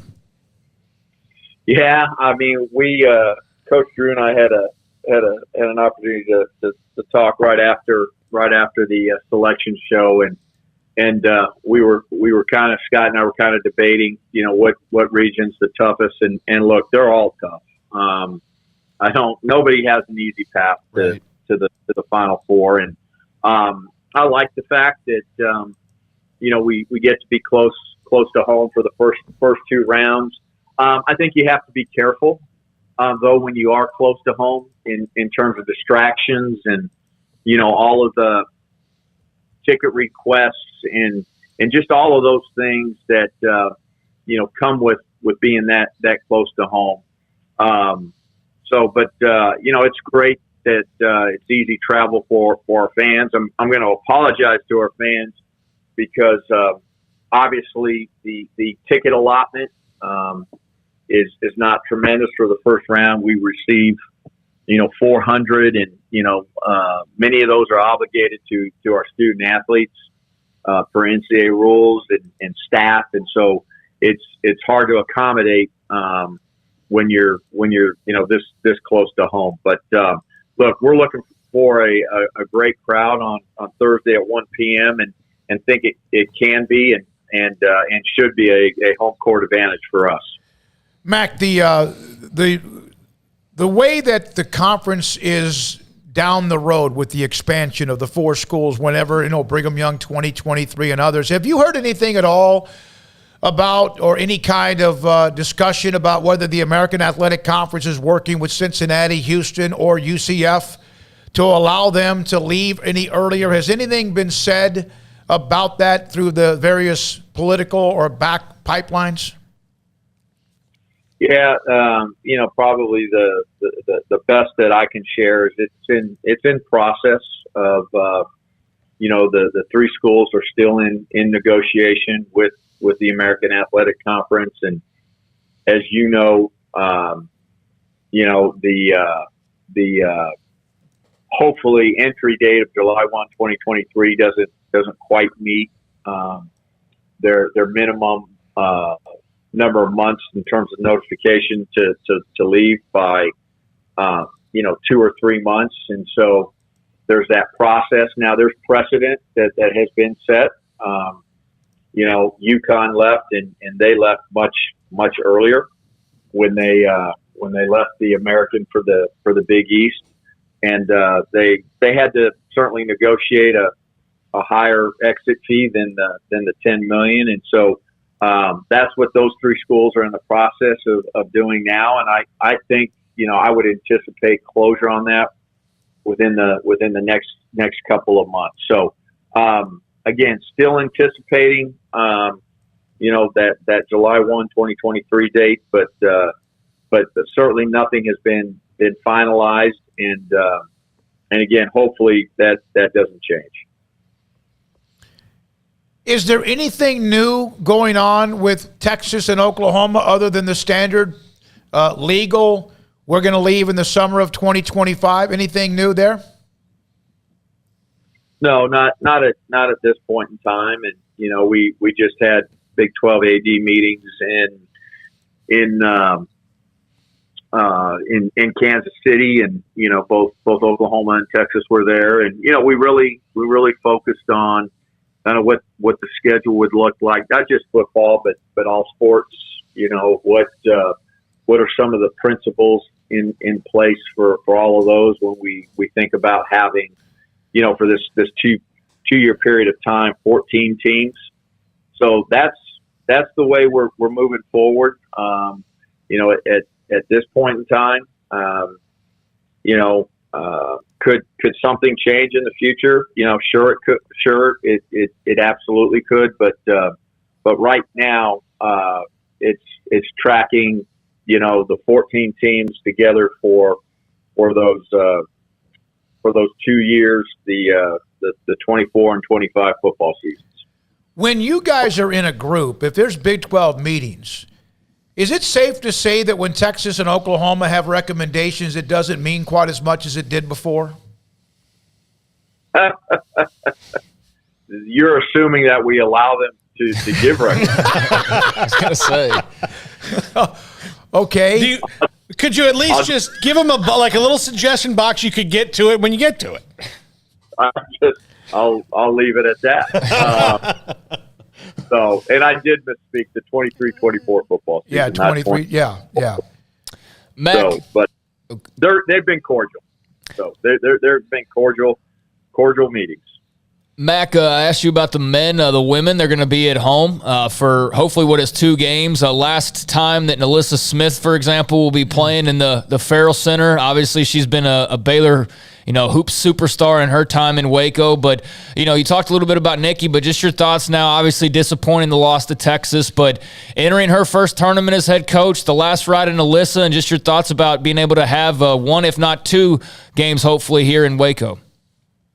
Yeah, it's exciting to be able to, to host the first and second rounds. And, we've got, 3 really good teams, coming to Waco and Hawaii and Ole Miss and South Dakota. And so, should be fun for our fans. And, I'm excited to see how our team, reacts, so to speak, to the loss. And, I think we all felt like we were playing basketball at a really, really high level, coming down the stretch. And, I think you're going to see that again. And, I think you'll see our team locked in, and obviously, just like the men, the Wichita region is a tough region when you think about, Louisville, the number 1 seed, and then, Michigan and Tennessee. But, I think we've got an opportunity, if we can play at that high level that we've been playing at, to get to Minneapolis. But again, it's a tough bracket, and we'll see. But excited to watch us play, hopefully, the 2 games here at home. All right. We had a mini series that we did last Wednesday, Thursday, and Friday. Bob Bodine, we had Dr. David Garland, we had Doug McNamee, who says, by the way, he has no hesitation to contact you if his parking spot's not where it needs to be at the end of a football game. But we went back over that summer of 16, the process, the search, and I know Cheryl Gotches was involved, and I know others were involved. Dan Horde was involved. When you look back at that, were you stunned at how smooth that was and how quickly it seemed like you gained their trust, but vice versa, they gained yours? Yeah, I mean, you look back at it, and I haven't done that really, to be honest. But you know, as I'm thinking about it right now, it was absolutely God led, because the way it played out, and under the circumstances, and again, you know, Amy and I had no intention on leaving Missouri. We were building a pool in our backyard. We had a huge hole in the ground, and you know, again, we just felt like we were going to be there for, you know, a long time, and just you know, the connection when I met with those 4 people in Dallas, and I remember, you know, in a room, small little room by myself, and calling Amy really quick and saying, "Hey, I don't think they're going to let me leave without saying yes, and what are you thinking?" And you know, praying quickly, and so just the way it all came together is really, you know, again, amazing, and a testament to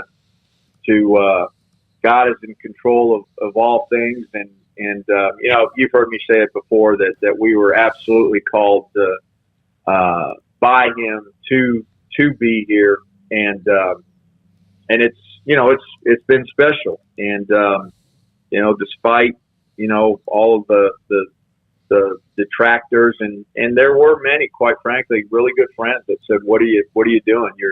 You're crazy.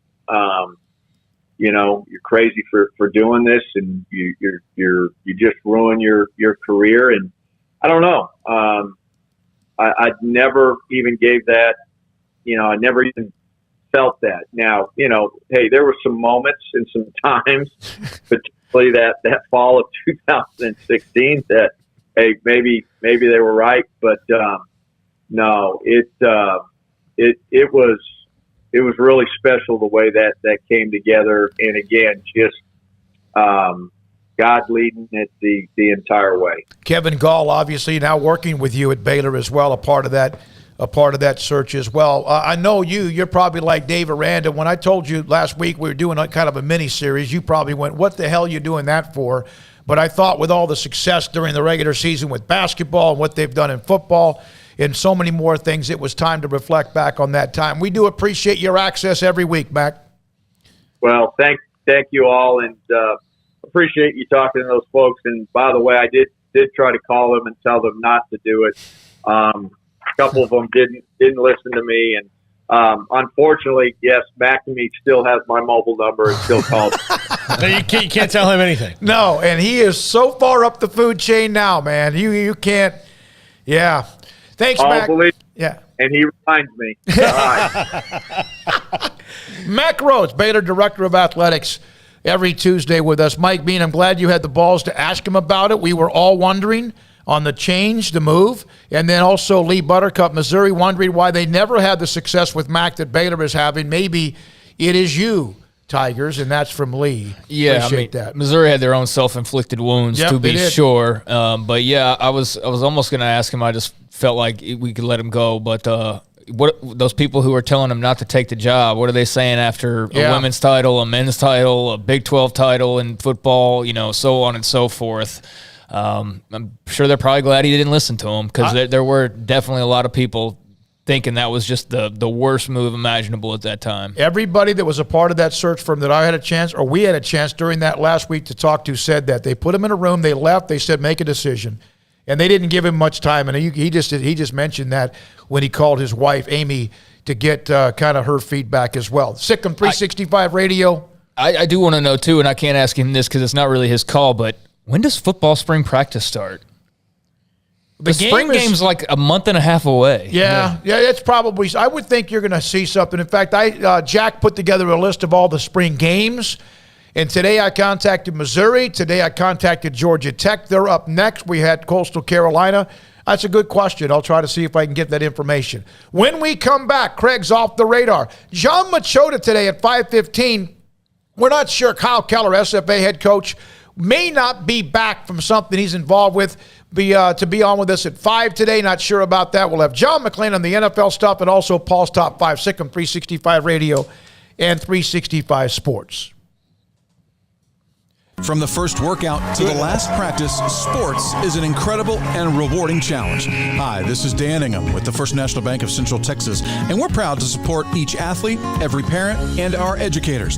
From families, small businesses, to the biggest industry, we're here to help. With remarkable products like our free First mobile app, we've got banking ideas that fuel big dreams. That's the First National Bank of Central Texas. Familiar faces making local decisions. Member FDIC, Equal Housing Lender.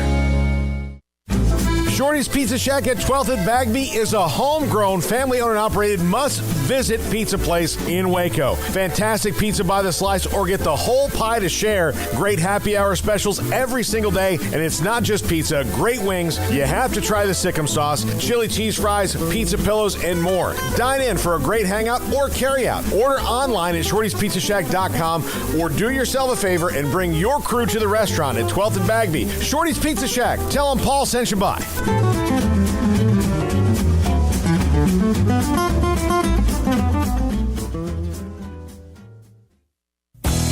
Three Nations Brewing Company has 16 different beers on draft with a new beer every Friday. It also offers 2 air-conditioned tap rooms, a large indoor beer hall, a second-floor mezzanine offering a great overview of the brewing company and equipment and patio where you can relax under the shade. Plus, you can now experience the new Three Nations Beer Garden Grill on our shaded patio with socially distanced seating for your enjoyment. Grab a cold beer and enjoy a bite from our freshly prepared and delicious menu. Street tacos, quesadillas, freshly cooked burgers and dogs, and veggie burgers too. State Fair tornado fries, nachos, and so much more, all prepared and cooked on site. So come visit the award-winning Three Nations Brewing Company on East Vandergrift off I-35 in Carrollton. Cars priced right both day and night at Richard Car in Texas. Trucks built for you, red, white, and blue. At Richard Car in Texas. Cars that zoom with lots of room. At Richard Car in Texas. Count on us, a dealer to trust. At Richard Car in Waco, Texas. It's plain and simple. Waco Custom Marketplace is the one-stop shop for what you need for tailgating, from charcoal, cold beer, and wine. And, of course, customize your order with brisket, tri-tip, sausage, wings, smoked pork tenderloin, country-style or pork spare ribs, marinated beef and chicken fajita meat, ground beef and chili, meat, hot dogs, and burgers, buns, seasoning, sauces, chips. There's fresh baked bread and kolaches every day, breakfast sausage links. And you can also customize your favorite cut of steaks from Select, Choice, or Prime, bacon wrap fillets, ribeyes, New York strip, sirloin, T-bone, and porterhouse. Full service butcher shop includes pork, poultry, beef, chicken, and seafood, serving Waco restaurants and families since 1940. Your one-stop shop for beef, pork, poultry, and seafood needs. Waco Custom Marketplace, 425 Lake Air Drive, or WacoCustomMarketplace.com.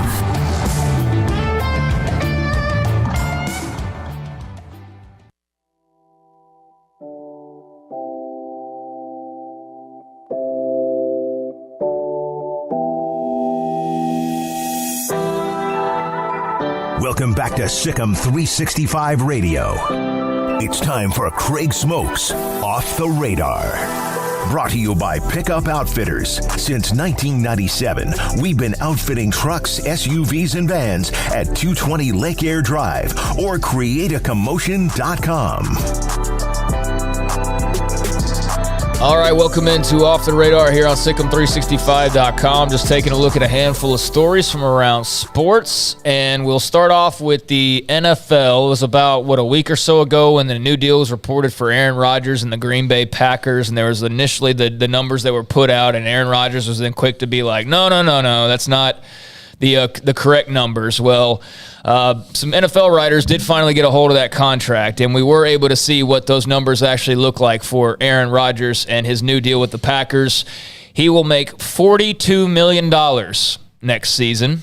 He will make $59.5+ million in 2023, so a $17 million bump from next year to the to the following year.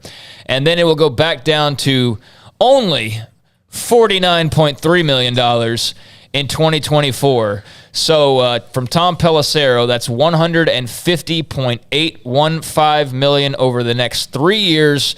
The first two are fully guaranteed at signing. So the moment he signs that contract, I don't know how that works, direct deposits or whatever, but that's what $101.5 million will be all guaranteed.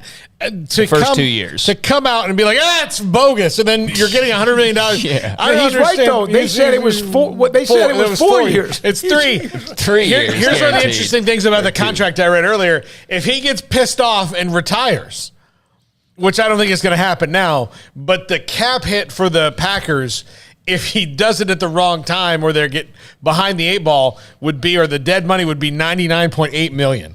If he did it next year. Jeez. But that's not going to happen. It's all going to be, Okay, there's something in there. Now, you're going to have to pay a top quarterback now. It's going to be $45 or $50 million. We know that. But there's something in there where it looks bigger than it is somehow. But the guaranteed the first 2 years when he signs, there's no roster bonuses that can be taken away. Nothing next March that becomes drama. That's pretty amazing. And quite frankly, he's incredible. Now, one Super Bowl, there have been disappointments, but he is, without question, as elite as you could possibly be. Yeah, and there's obviously some other contract details that, like, you can move this money around here, there's this option or whatever, but the basic gist of the contract is he's getting like $50 million per year for his first 3 years. That's how Ian Rappaport laid it out, and then he even said, essentially Aaron Rodgers gets $50 million per year over 3 years and then likely retires. If he keeps playing, those final 2 years, years 4 and 5, will then be redone. So that's how it'll work, and that's what they've got to do, obviously, to make it fit the cap and do all of that. But I'm glad Aaron Rodgers set us straight. He's not making nearly as much money as we think he is. It's only averaging $50 million a year for the next 3 seasons. So that is now all done and official. Jack, I'm sure, is going to celebrate later tonight and definitely be happy about that. Elsewhere, been a lot of activity going on in baseball. I'm going to get to that in just a moment. But the Deshaun Watson, saga is kind of over in some ways because of the fact that he's not going to be facing any criminal charges. But Friday, we had that big grand jury decision where he wasn't indicted on sexual assault allegations. So now multiple teams have told Yahoo Sports that Tuesday's deposition in the quarterback civil litigation will be pivotal because Watson is expected to give it without invoking his Fifth Amendment right to refuse to testify against himself. Blah, blah, blah. Basically, there's a lot of teams interested. Where do you guys think he's going to land ultimately? I think he's going to New Orleans. I think he's going to probably New Orleans because they're set up better. I think that Carolina's going to do everything they can, though. Mm-hmm. And the Falcons, though, apparently he's very interested in going to the Falcons. It's his childhood team. So we'll see. Who's he going to throw to? Yeah, that's the other thing. Look, Ridley's gone. If he goes to although I'll say this, if you're talking about weapons that you would have of those 3 teams, Michael Thomas coming back from injury for the Saints and really no one else. Ridley's gone to the Falcons. DJ Moore and the guys that they have in Carolina, better. Maybe, yep. All right. Yep, so another team that apparently got into the mix, and mainly the reason why I brought it up was just because of the fact that it's the big topic now is where is Deshaun Watson going to land, but apparently the Atlanta Falcons may be involved as well, so that may have been out there, but that was a new team a little bit to the fray. So you're looking at, Panthers, that would be huge for Matt Rule, obviously, but we'll see what happens there as far as Deshaun Watson and the next steps. But he's getting closer to possibly being able to play again. The University of Michigan has hired the first woman graduate assistant at a Power 5 football program, Mimi Bolden Morris. The first woman to be a grad assistant at a Power 5. Michigan released that news on Tuesday. She finished her basketball career at Georgetown recently and will begin working with Michigan's quarterbacks beginning on June the 1st. She is a sister of Michigan senior defensive end Mike Morris. So a little bit of history made. She'll earn her master's in sports management in May and is considering the Gerald Ford School of Public Policy there at Michigan or the School of Social Work. But yeah, the first Power 5 graduate assistant in the game of football is Mimi Bolden Morris. So congratulations to her. I'm surprised by that. I'm surprised that it hasn't been something before that. We see now women who are officiating NFL games, college basketball games, pro coaches. Yeah, I was surprised at, but and you got to start somewhere. So hopefully that begins a trend. Earn it, and then when you get the opportunity, hopefully you take advantage of it to be able to move up the ladder. Yeah, she can be on. What was the pads that they use, like the fake, not the iPad, but who had that? Because they had the 49ers assistant, the woman that was on like all the commercials for a little while. Microsoft Surface. Yeah, that's what it was. And yeah, maybe she, if they're still doing that kind of a campaign, I think she'd be an alley-oop there, being in the college ranks. The Spurs coach is another. Yeah, go ahead. Becky Hammond. Baseball-wise, the Braves assigned first baseman Matt Olson to an 8-year deal. Now, he was involved in the Freddie Freeman trade. Less than 24 hours after trading for Matt Olson, he in a 5-player deal that also involved the Athletics. He's now signed an 8-year deal that would keep him in the Braves franchise through 2030. Quite frankly, the biggest reaction has still been the disbelief of Atlanta Braves fans over the fact that Freddie Freeman's gone. Yeah. I mean, that's more of the story than the fact that the guy they just landed has signed a new deal. Why is he not? Why are they not keeping him? I guess it's too rich for their blood, but they're giving Matt Olson a bunch of money. Yeah, I will feel bad for the people of Atlanta until the point that Freddie Freeman might sign with the Red Sox, and then be like, yeah, you're a loss. Yeah. Yeah, but I don't know if that's. I never even asked that question yesterday, and I was just curious about that. Freddie Freeman is the most beloved Atlanta Braves since Dale Murphy. Yeah, okay, I get that. I've seen those kind of responses from fans. Yeah, it's an 8-year, $168 million deal, or Chipper, I guess. But Chipper would be up there with a club option for 2030. So a new deal there, and it's going to be a weird season in Atlanta. But Matt Olson is inked up. Okay, that's $20 million a year for Olson. Freeman would be twice that. Yeah, wouldn't he be 35? 40? Yeah. I mean, I don't even know where the baseball. Okay, all right, just let's get a question about that. That's a bunch of money. According to Athletics' Ken Rosenthal, the Astros are preparing to make a new offer to free agent shortstop Carlos Correa. Apparently, he said one source that talked to him said his potential return is creating a buzz in camp, and players can't stop talking about it. But that was one note from him. Carlos Correa, if he goes back to Houston, that would obviously be a massive deal, but I don't think anybody was expecting him to come back to Houston after the year wrapped up. He's got the world by the you-know-whats right now. I mean, anybody would die to have Carlos Correa on their roster. I always felt like, for whatever reason, he'd end in – I never said this publicly, but I always just felt like something would happen where he'd end up back with the Astros. Maybe that the wells would be dry or something, maybe the delay. I don't know. I'm really surprised that he's not a Yankee. I thought that's what they were going to do. He and Trevor Story both not being signed at this point, and Marcus Semien and Corey Seager both on the same team, and Semien changing positions. But yeah, I thought that would all be done by now. I thought Correa probably had his market crystallized, and it was just going to be 100 days of the lockout, and then poof, open it up, and okay, I'm going to the Yankees. But they traded for Kiner Falefa for a reason, I guess, maybe because they felt like they weren't going to do that. Yeah, I guess so. But, he's got Houston. He's got the Yankees, Tigers. I mean, whoever you want to throw out there. There's a lot of teams that are interested in Carlos Correa, but apparently the Astros are working on making a new offer for him. We were just talking about Freddie Freeman. John Heyman reporting the Red Sox are now involved in trying to get into play for Freddie Freeman as well, and they're obviously not going to be alone in that. And to really shake up the free agent market, though, apparently the Rays are also interested in Freeman, and like we've been saying, there's going to be a bunch of teams. But the Red Sox just blew up in free agency, signing Jake Diekman to a 2-year, $8 million deal. Former Rangers great, Jake Diekman.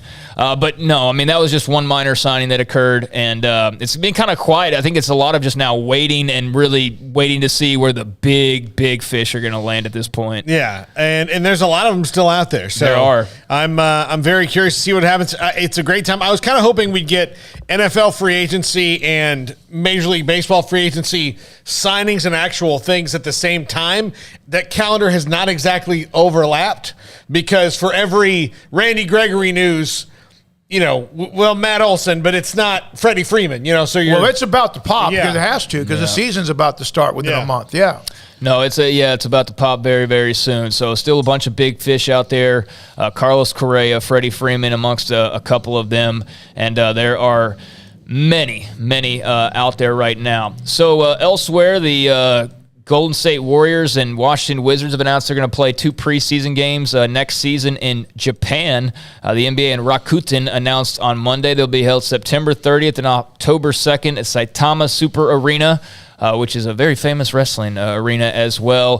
First games that will be played overseas by the NBA since the COVID-19 pandemic started. And you know what? Based on the timing, they may get these canceled because we're rebirth based on what's happening in China right now. But it's cool to see them stretching their boundaries. And just a minor little note there. And speaking of the virus, and I'm not going to make that a regular in this segment, but under the current rules in New York City, unvaccinated Yankees and Mets players cannot play home games.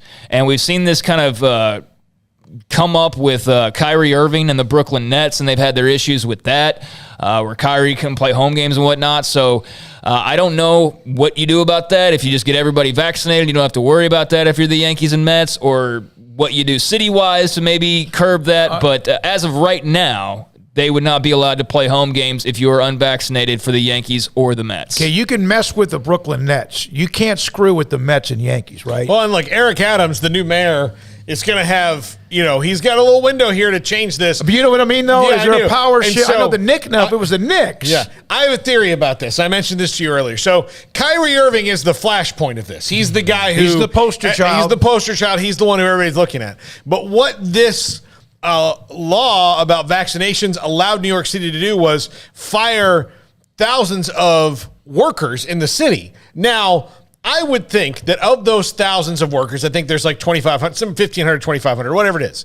Let's just take 1,500. So say 1,000 of them were just good workers that did not want to get vaccinated, but 500 were totally worthless, ingrate turds that you're happy to get rid of and off the payroll. Because in New York City, look, if you're a teacher in New York City and you do something inappropriate, you get paid for about 5 years while you appeal your case and you just go sit in a room. The bureaucracy there is terrible. So to have a sweeping ability to be able to wipe out, bad employees for a city like New York is a big deal. Now they've gotten themselves to a point where, okay, well, we'd like to hire back these 1,000, but these 500 jamokes that we got rid of, we can't bring them back too. So they're in a pickle. You're going to have 500 lawsuits. Yeah, and Eric Adams has repealed some of the COVID legislature or whatever, as far as like restaurants and gyms and things like that. But this is more with De Blasio and what he did at the end of last year. So it's the Kyrie rule. It's what's preventing him from being able to play home games as well. And a spokesperson told one of the New York papers that the mandate could change, but that it wouldn't be because of individual exceptions. Those would not be made, saying, quote, "We have to worry about the health of almost 9 million people. No one is trying to hurt Kyrie Irving or a Yankees player." So that's just something to It monitor. is nuts that he can walk in unmasked as a fan or watching the game, but he can't play. But that's another story. Well, now the Yankees and Mets are involved, so I'm sure we're gonna, I know the Mets aren't trying to waste any time with their season. You talk about political votes. Yeah. You screw with the Knicks, the Mets, the Yankees, Knicks, or Yankees, Mets, Knicks, and Nets. That's probably the protocol. Rangers are in that mix too. Yeah, and just one final thing here. We talked about Randy Gregory a little bit. I know we're going to talk a lot more about that, but the Cowboys did re-sign Malik Hooker to a 2-year contract, and former Cowboy Malik Collins headed to the Houston Texans. So he signed a 2-year deal with them. Those are just a couple of moves from the local team, so to speak. And then Miles Jack getting cut. That obviously noteworthy, especially with what Jacksonville did yesterday. You almost feel like they kind of emptied the pockets and, now they're going to, suffer some roster attrition as a result of all the action that they did on Monday. But those are a few things that are off the radar. All right, Craig, by the way, it's Craig's birthday. Armstrong, will you throw up the picture of the cookie cake again? I was going to do this in burnt orange, but I didn't think Craig would eat it. So it is in his Oklahoma colors of happy birthday, Craig. You just shoved it down your throat. That's what he done. By the way, on Sikkim365.com in the premium section, I put up a note about Craig's birthday just to embarrass him. And one of the responses was, "Happy birthday, Bubba." That's great. It actually just reminded me, I forgot the biggest story that I wanted to talk about, but that's all right. Go ahead. No, go ahead. Rest in peace to Scott Hall. Pro wrestler. Razor Ramon or whatever? Yeah, he's Razor Ramon as well. But, Scott Hall passed away yesterday, taken off of support. He had multiple heart attacks over the past week or so. Just had a lot of health issues. He was a guy who could have been so much greater than he was, and he was pretty damn great. But the only thing that prevented him from being a world champion and being in the same names as like the Hulk Hogan's and the guys like that was the fact that he had really bad substance abuse issues, like terribly, terribly bad, to the point I'm surprised he even made it to where he made it, honestly, and he didn't pass away like 20 years ago. It was that bad. Alcohol in particular. He fought through that. Diamond Dallas Page was able to kind of rehab him and get him straight, and he had some bumps along the way, I think, after that, as a lot of addicts will, but he seemed to have been doing really well for himself. He was a huge star during his heyday, not only as Razor Ramon in the WWF, but then the NWO. He was a huge launching point of that and how big wrestling got in the late 90s, and he was great. He was fantastic in every way, other than the demons that probably cost him some more accolades in his career, but rest in peace to the bad guy. Scott Hall, you were fantastic. You're a legend, and sleep well. You one time told me you thought he was a good-looking man.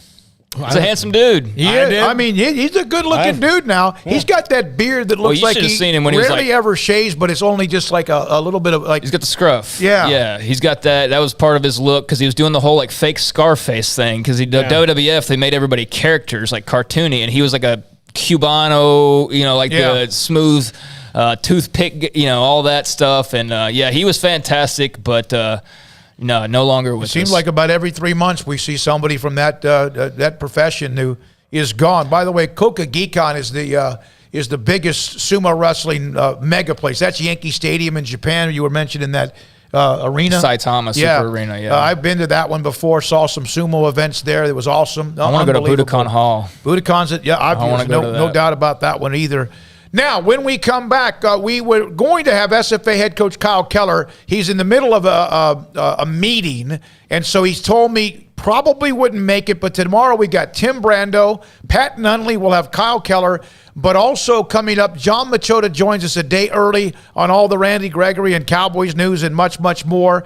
Also, Show Memo, I just asked you on YouTube. He said, you have Mac, good for you, or I think even our new AD is well worth it as she makes the moves needed. Will not say anything bad as it is not needed. And that's good. Missouri needed. I've heard that Missouri has been able to get in there and kind of clean out some of the issues they've had, and that's fantastic. I reached out to the media relations to get Eli Drinkwitz on the show if we could. Reached out to Georgia Tech for Jeff Collins, the head football coach, as they are coming up on their spring games here pretty soon. From Ostertag 811, would Tang prefer a Kansas State job over the Missouri job? I would think if you're up for either one of them, I would think Missouri, with all due respect, both are good basketball jobs. But Missouri is to me, that's a better job. Mizzou used to be K-State's or Kansas's biggest rival, and now they're not because they changed conferences. So if I didn't have to recruit against Kansas, I mean, you still have to do it against Kentucky, but yeah, I mean. Either one, Big 12, SEC, but and I did talk to a friend of mine today who's in the coaching profession, and he said that there's no question Kansas State would love to have Brad Underwood. I asked him, I said, are you going to leave Illinois? And he said, no way. And then, of course, then you look at Jerome Tang again, named there, and among some others, some coaches that are a part of mid-majors that will be involved as well. Kansas State, of course, waiting for that. And LSU, he told me, it will have to be some sort of a rock star name because that's what Scott Woodward does. He goes after the Hollywood name, and that's fine. They're going to need one to get through what they've dealt with. And then Ostertag 11, happy birthday, Bubba. Thank you. I appreciate that. When we come back, that's Craig's Off the Radar Tuesdays and Thursdays. John Machota on the Cowboys News Today and what the hell happened. Sikkim 365 Radio and 365 Sports. Stonewood Dental. I received an email today, and I just lost it. Damn it, I lost. Here's the bottom line.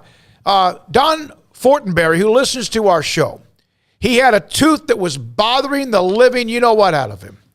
He showed up Friday morning last week, and Dr. Steve Childress, he was not on the appointment book, and Fridays are hell for a dentist office. And I mean, because they're booked all the time with how good they are. Stonewood Dental in Robinson, Dr. Steve Childress. It's like what I did about 3 weeks ago when I had this tooth up here that I bit into something. I'm like, oh.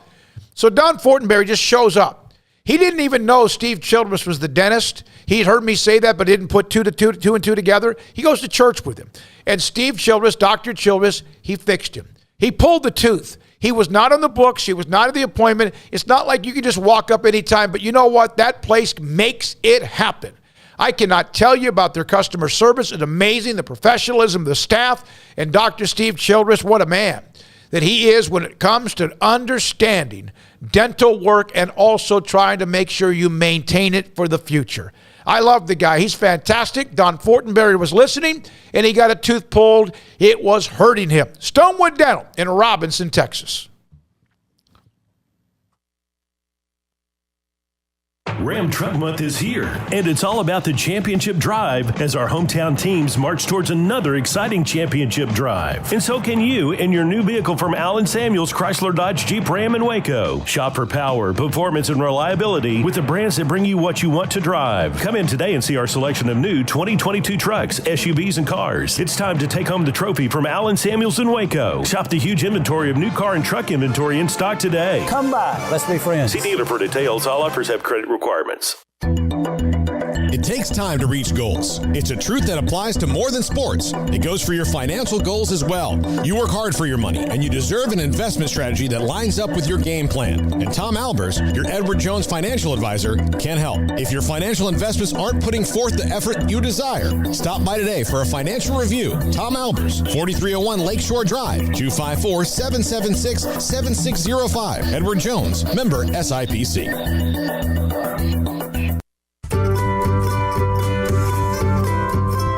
You want to know why Stonewood Dental is so successful? Listen to what happy customers have to say. It's pleasant. It's different than any other dentist office. I really feel like they care. And it's not that you're here for 2 hours waiting on someone to take care of you. It's quick and easy, and I bring my kids, and my kids love being here too. They really love the treasure box. Staff is really nice and accommodating, real friendly. You feel more like home. It's not sterile looking. Everybody has their own personalized rooms with decorations and decor, and they'll even have a blanket for you when it's cold. I've recommended people to actually come here, and they are patients now. I really love it here. It feels like family. Learn more, stonewood-dental.com.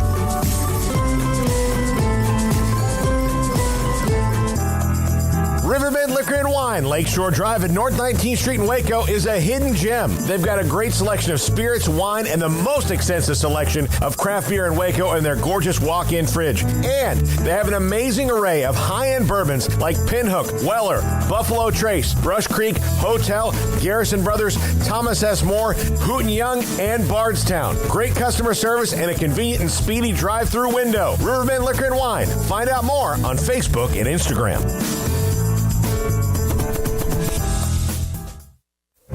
Stepping into a new pair of boots is great, but stepping into the boots of a U.S. Army officer can also add confidence and leadership skills to your son or daughter's career path. There are more than 150 occupational specialties to help them find the best fit for their future. See all the things your son or daughter can achieve in our boots at GoArmy.com. U.S. Army Waco Recruiting Company, 254-598-8131 or 254-776-1543. With so many companies and policies out there, it gets so confusing shopping for insurance, and I never know if I'm getting the policy that's right for me. Luckily, I met the team at the Niche Group Insurance Agency. With the Niche Group, you can go to one company and get access to coverage options from many insurance carriers, and you get to speak to a real person about your specific coverage needs. With the Niche Group, I know I'm getting the right coverage at the right price. If you need insurance, talk to the experts at the Niche Group at 1-800-258-8302. Welcome back to Sikkim 365 Radio.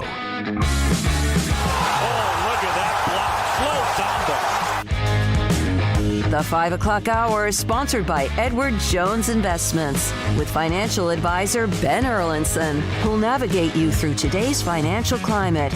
Edward Jones, making sense of investing.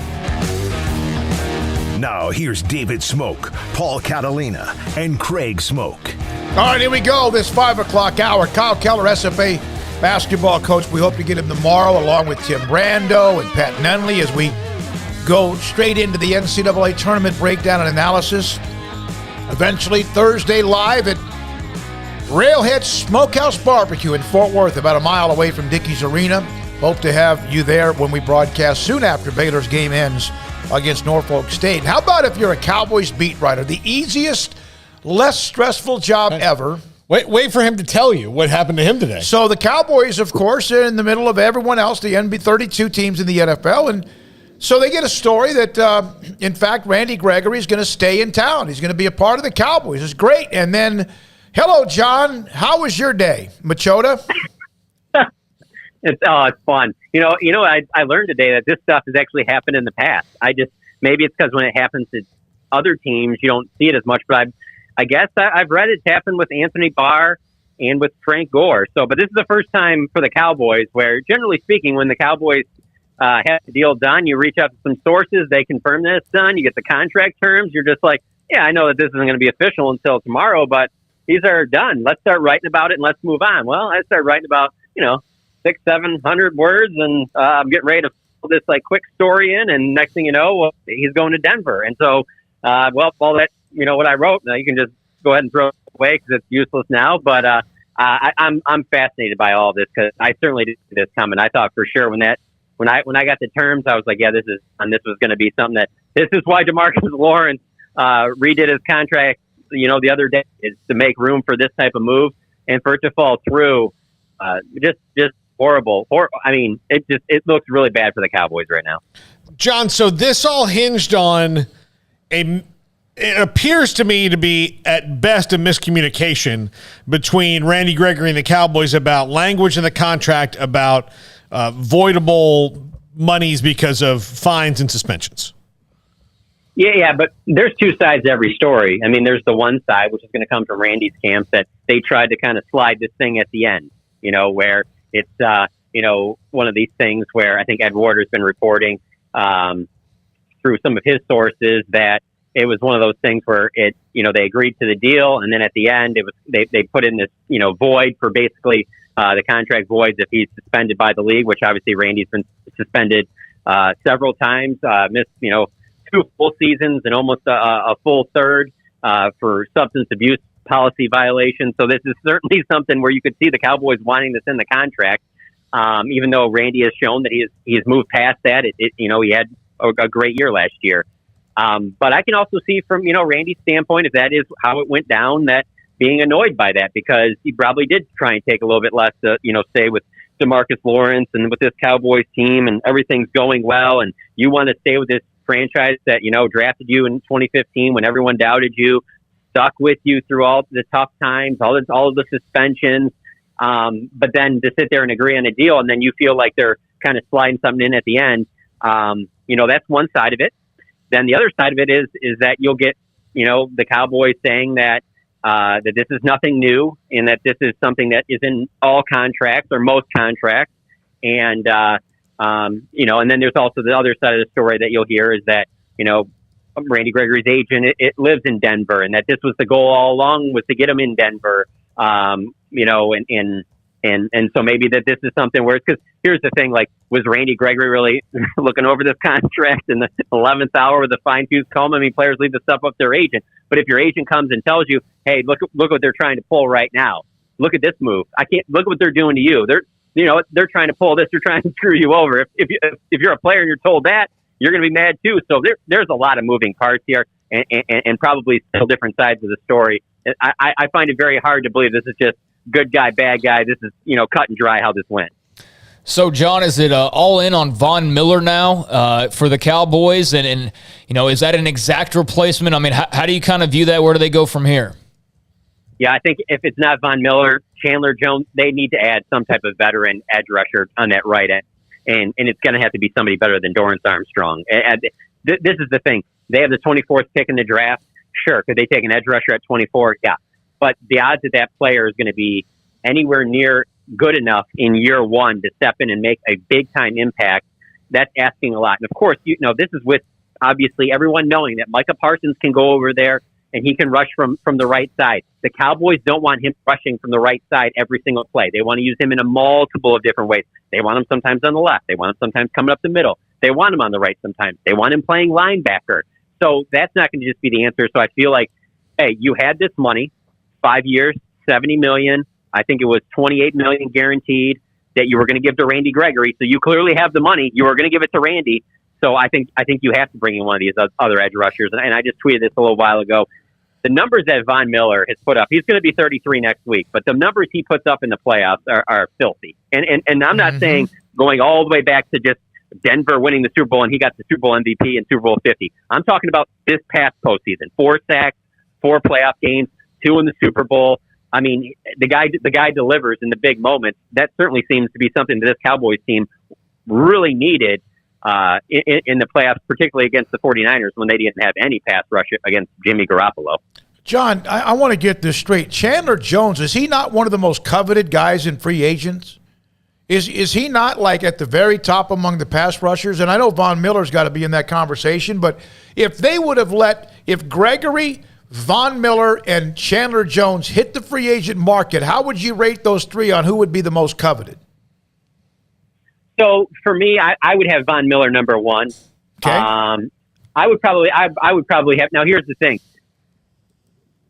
If you're just talking, sorry, I'm getting another call. If you were just talking about for the next 2 years, then I'll rate them this way. If you're talking about for the next 4 or 5, you'd probably put Randy Gregory 1 because he is 29 and he's going to be 30, whereas you're talking about 33-year-olds in Chandler Jones and Von Miller. So that changes up a little bit. But for the next 2 years, I would put Von Miller number 1, Chandler Jones 2, Randy Gregory 3. Yeah, I was going to say, so even though there's disappointment or whatever the heck people are pulling their hair out over how this was handled, Miller has no baggage. Chandler Jones have any baggage? Yeah, lots. Been suspended a couple times. Okay, yeah. So to me, you end up with Von Miller, a 2-time Super Bowl champion, a guy that could help that locker room. Micah Parsons could kind of watch what he does. That would be unbelievable, and probably so Cowboys-esque to have a bad thing turn into a good thing. Yeah, no, there is a possibility that this ends up being like we should say the 2021 NFL draft, where everyone thought for that probably about, I don't know, however long it took, half hour between when the Cowboys finally went on the clock to make their pick, between when Carolina took J.C. Horn and then Denver took Patrick Surtain, that it looked like, man, look at this. The Cowboys missed out by 1 pick and getting the corner, and that's what they needed was this corner. And then they wind up with Micah Parsons, and you're just like, well, that was the better move anyway. Nobody would change that now. There is a chance that happens. I mean, Randy Gregory hasn't shown that he can play a full season. That's the big thing that was missing. But Randy Gregory and the Cowboys both believe that his best ball was still ahead of him, and that's not just lip service. That's why they offered him the contract that they did. That's why it's the same contract that he's going to sign with the Broncos. So obviously the Broncos believe that he's that type of player. It's just, can he be on the field for that, that period of time? And I'm not just talking about substance abuse. I'm talking about, injuries too. He played through several injuries. He had to have a knee cleanup surgery when the season was over. So there's uncertainty there. This is by far not some just slam dunk, no brainer. This is your right defensive end for the next 5 years. Have fun. You're getting double-digit sacks every year. It's far from that. I mean, he played well last year and had 6 sacks, but there is a chance that they look back on this and they're like, man, yeah, you know what? Maybe we did all right. That maybe it worked out better that we didn't get him. John, what does this mean maybe down the line for Bobby Wagner if he gets to that level with the Cowboys? I still think Bobby Wagner would be an afterthought to one of those edge rushers right now. I mean, you'd love to have Bobby Wagner, especially if he wants to come to the Cowboys. He's willing to work with you a little bit on the contract. He's not trying to get necessarily the highest deal from the Cowboys. If that's the case, he won't be with the Cowboys anyway. But I think he would still be a secondary option to one of these edge rushers. I think that's just a position that it's just more important right now. But hey, believe me, if they can't get one of those edge rushers, and let's say they have to go for a lower tier guy, and then they end up with that player, and then say maybe Bobby Wagner. Hey, there's different ways that Dan Quinn can maneuver things, and believe me, he showed last year what he can do moving around chess pieces on this defense. So it certainly would be positive to get any of those guys at this point, and especially now that they showed they were willing to give that money to Randy Gregory. So there's no way that they can sit there and all of a sudden act like we don't have any money now. They were going to give that money to Randy Gregory, and they still had money to sign Jaron Kearse too. So they should still be able to re-sign Jaron Kearse and add another impact veteran defensive player to the mix. What do you think about Amari Cooper in Cleveland? How do you think that works out, John? I'm sure Amari's going to love that. I don't know. I mean, it'll probably be good for Amari if somehow Cleveland gets Deshaun Watson. Mm-hmm. But if it's Baker Mayfield, I don't know how that. I don't know. I mean, Amari's a really good player, but I saw someone mention it the other day on Twitter, and it's such a good point. But I wish I remember who said it, but it was like, I don't know. There's just a part of with Amari though that multiple teams have had him. He was the number one receiver for their teams. He was in his prime. He, it wasn't because of injury, and they've moved on from him, and there was still plenty of tread left on the tire. So there's obviously reasons that the Cowboys moved on. The salary was one, the $20 million a year, and then lowering the cap number. That's a big factor in that. I think he'll be fine. I don't think you're going to see him. I don't think you're going to see him leading the league next year in receptions or touchdowns or anything like that. But I mean, I believe he's still a Pro Bowl caliber wide receiver if he's with the right quarterback. How much of something like Lyle Collins maybe getting traded, or I mean, he's definitely probably not going to be on the Cowboys next year with all this smoke around his name, is maybe the Cowboys entering into a, there were some things like, Amari Cooper, I'm sure they were a little disappointed he didn't get the shot last year. Lyle Collins got suspended for lying to the NFL and trying to, weasel out of a suspension or whatever, or drug test, whatever it was, which is probably not a fair word to use, but whatever you did is maybe this was a headache and they had to move on anyway. Yeah, no, I think with Lyle Collins, I think that's what's ultimately going to happen. I think a lot of those things that you mentioned are factoring in on it. It's not just one thing. I think it's a combination of those, and then obviously the most important thing, and this is always the most important one with the Dallas Cowboys, is when the play drops off. And I say with the Dallas Cowboys because the Dallas Cowboys will put up with a lot of the other stuff if you still play on Sundays at an elite level. And Lyle Collins wasn't playing last year at an elite level. And so when you factor in all those other things, then also the fact that you could argue that Terrence Steele was just as good, if not better, last year. Now, I don't think Terrence Steele is a better player. I think he has a chance to continue to improve. Obviously, he took incredible leaps and bounds off going from how bad he was his first year to how solid he was last year. But I think that all of that stuff factors in with the Lyle Collins move. So yeah, I don't see Lyle Collins on this roster this upcoming season, and that's surprising to me because I thought him and Tyron would be with this team for several more years, but that appears they're ready to go in another direction. And for a lot of those things that you just mentioned, and to be honest with you, when you factor all that stuff in, I understand fans will be upset because he's a name player and they know who he is, but I also understand where the Cowboys are coming from. They want to move on from that. I think next time you start to type a story, you need to do what Adam Schefter does and send a text to whoever your source is and make sure that they clarify it for you. Just have them write it word for word. That would be a nice world to live in. There's things that if we weren't on the air right now, I would tell you on thoughts and all of that that I can't say. I know in terms of sourcing and things like that. But it's one of the things I'll tell you in my business that I've been very fortunate to have a lot of great editors, a lot of editors I love working for. I have a great one right now. But it's like editors want you to have stuff in early, ahead of time. They want plans at the beginning of the week, like what is it going to be for the rest of the week and stuff like that. And I'm always just like, I'm going to say this right now. I'm not going to give you much of a plan because it's going to change every single day, especially this time of year. It's hard for me to give you a plan what I'm going to have for you on Monday, Tuesday, Wednesday, Thursday, when like Monday and Tuesday are going to change in the middle of the day, and I'm going to be scrapping a bunch of stuff that I wrote. I try my best, but covering this team, there's just so many twists and turns. It's just very hard to give you a detailed schedule what each day is going to be. We appreciate you jumping up a day early with us. Thank you, and good luck the rest of it, John. Not today, but also the next few days. It's tough. That's John Machota, theathletic.com, covers the NFL, covers the Cowboys beat, and also had an eventful day today. John McClain will give us his thoughts on a lot of what's going on with the NFL since the last time we spoke with him. Tom Brady comes back, all the free agency move, thoughts about maybe even a couple of notes about baseball, and, of course, his favorite topic, Baylor. Sikkim 365 Radio, 365 Sports. Baylor University is where lights shine bright. So, let there be light. Let there be roommates and teammates, scholarship and championships. Let there be fresh starts and new traditions, fast friendships and lasting impacts. Let there be laughter. Let there be joy. Let there be light. Baylor University, where lights shine bright. Brad Boozer, Boozer's Jeweler, joins us on Sikkim 365 Radio. I've seen people walk in there. First of all, you have so much to show. Necklaces, bracelets, rings. You have the watches. You have numerous great watches as well. You really have pretty much everything, don't you, when it comes to jewelry? That's correct. Kind of a one-stop shop and all. And the fact that we have the 2 jewelers on staff, the repairs we can do, the fixing of your jewelry, and the remaking of any jewelry has really set us apart from anybody else. You want to know why they're successful? Brad Boozer, the owner of Boozer's Jewelers on the corner of Valley Mills and Lake Air in Waco. Texas Farm Bureau Insurance has protected fellow Texans with auto, home, health, and life insurance since 1952. With more than 260,000 square miles of land and 27 million people, that's a lot to cover.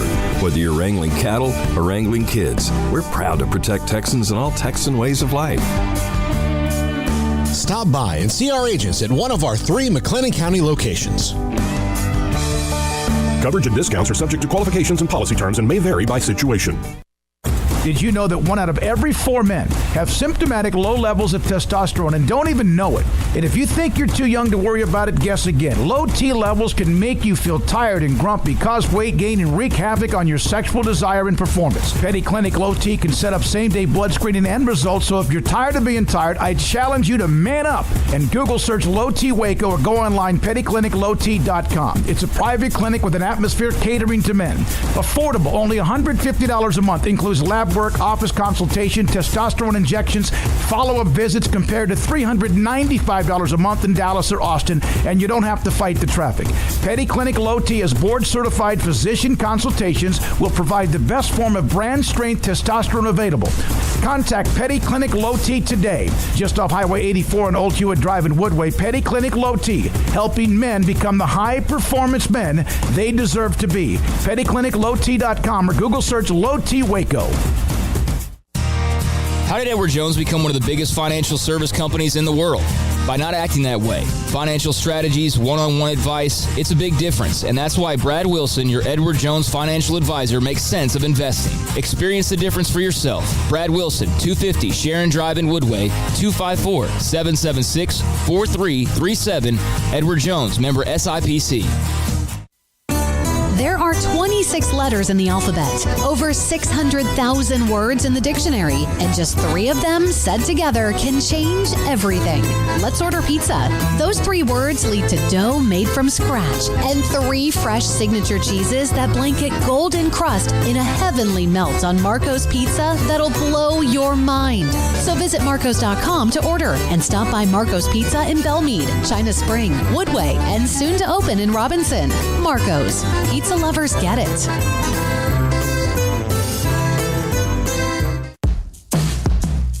Welcome back to Sikkim 365 Radio. It's time for our weekly segment with John McClain of the Houston Chronicle. Brought to you by Pioneer Steel and Pipe, where customer service is their main focus. And best in metal, steel, and pipe for large or small projects. With 2 locations in Waco and Bryan. Family owned and operated since 1943. John McClain, Houston Chronicle, Hall of Fame writer, and I'm going to start off with this, and I know there's some NFL news, but on May the 21st at the Texas Sports Hall of Fame, which had an inaugural list of the great media members of all time in Texas, Blackie Sherrod, among others, will induct new members into the Media Hall of Fame that will include some of the guys who have been guests on this show, including, Shereen Williams, Brad Sham, Randy Galloway, and another one, and a couple of others we've had on before, but also the great John McClain. John, how are your thoughts about that? I know it's a while down the road. Well, I was blown away when they informed me it was 2 years ago, and we've been unable to have the event because of the pandemic. And I felt terrible for the people at the Hall of Fame because they had to do their regular Hall of Fame banquet, and they had to do the high school Hall of Fame banquet. So I thought when we voted now about 17 years ago, that original class, you mentioned Blackie Sherrod, Dave Campbell, Vern Lundquist, Dan Jenkins, Kern Tips, Frank Fallon, Jack Dale, Mickey Erskowitz, that we would never have another one because nobody could equal that group, and that's a fact. And then they all decided, well, let's do it again. And I'm proud to say I am the only one outside of the Metroplex. The others, Frank Gleber. Let's see, Frank and you mentioned Randy and Shireen and Brad. Brad Sham. I'm the only one that's not from the Metroplex, and I think I'm going to have to get like 3 tables, and I'm really looking forward to it. It's going to be a great event. I hope people will support it, and I always hope they support the Texas Sports Hall of Fame, which is one of Waco's best organizations and best tourist stops. When I'm telling friends, when they come to Baylor games or they want to go see Chip and Joanna, I always tell them, stop at the Texas Sports Hall of Fame, Texas Rangers Hall of Fame, and the Dr. Pepper Museum. Not many people realize Dr. Pepper originated in Waco. Denny Freeman, Bill Mercer, and Eric Nadel, the voice of the Rangers, also a part of that list as well. It's May 21st. Go to the Texas Sports Hall of Fame website for more information on tickets. Paul? I love my man, Denny. What a great guy. John, the free agency underway. The Deshaun Watson sweepstakes is underway. And am I correct in assuming that everybody kind of knows what the compensation package will be? This is just Deshaun Watson telling the Texans who he'll waive his no-trade clause to? Well, first of all, you're right. He's got a no-trade clause, so he can dictate everything. I'm writing a column as we speak. What if, say, Carolina offers 3 1s, 2 2s, and 2 young defensive starters, and New Orleans offers 2 1s and 2 2s? Well, that's not fair. And if Watson said, I'm only going to the Saints, I'm not going to Carolina or Atlanta or anywhere else, then the only thing the Texans could do would be say, look, we're not going to take a low-ball offer for you, so if you don't agree to go to Carolina, we'll just let you sit out another season, and we'll pay you $35 million, like we paid you $10.54 million, to come to work every day, go to meetings, work out on your own, and generally be miserable while you sit out a second consecutive season. Now, people go, oh, my God, $35 million. We're talking about people whose franchises are worth multiple billions and who make $300 million a year just from TV money. All the expenses are paid before before they get money from gambling, and they say they're divvying up $300 million from gambling this year with a target of $1 billion in 5 years, and that's before memorabilia, selling a ticket, a beer, a parking space. So $35 million is chump change. So would he want to sit out a second consecutive year? Would his agent, David Mulligetta of Austin, tell him, they're bluffing, stick to your guns, they want to trade you, they want to use this draft with those picks? So hopefully for the Texans and Watson, all the offers will be similar, and they'll be able to trade him where he wants to go. I've been saying I thought it would be Carolina or New Orleans, and then the Falcons pop up with a terrible cap problem, with their best receiver being suspended, with them not having a lot of talent at wideout, and with Matt Ryan's contract so bad they had to restructure to get him from $48 million against the cap to $36. So they're almost destitute, but he's from Gainesville, Georgia. His close friend and longtime quarterback guru, Quincy Avery, lives there, and Watson spends a whole lot of time in Atlanta. And, John, what was it he was doing today? It was just as part of the civil lawsuits, is that right? Craig, he's still got the 22 civil lawsuits accusing him of sexual assault and misconduct. It's his second day of depositions.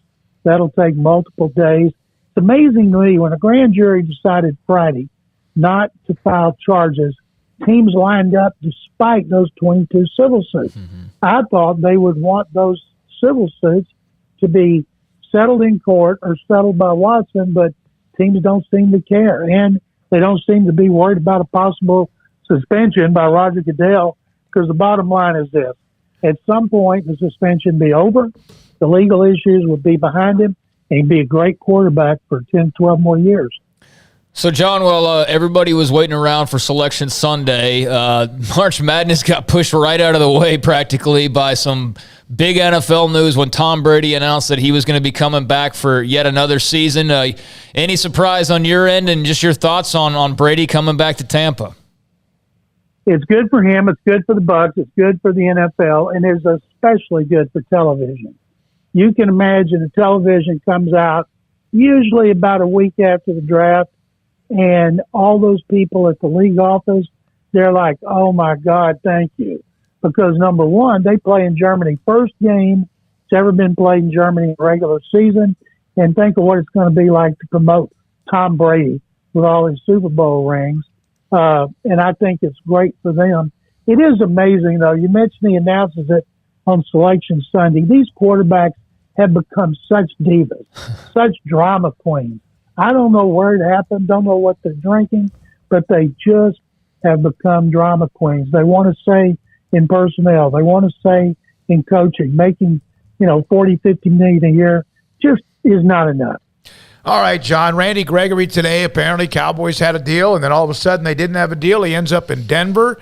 And some people, depends on who you look, that's why we're asking you, some sort of clause that was in it that's mainly in all the various clauses. But that thing flipped pretty quickly as far as Cowboys and then Denver. Your thoughts about what happened to the Cowboys and Gregory? And they could end up with Von Miller or Chandler Jones instead.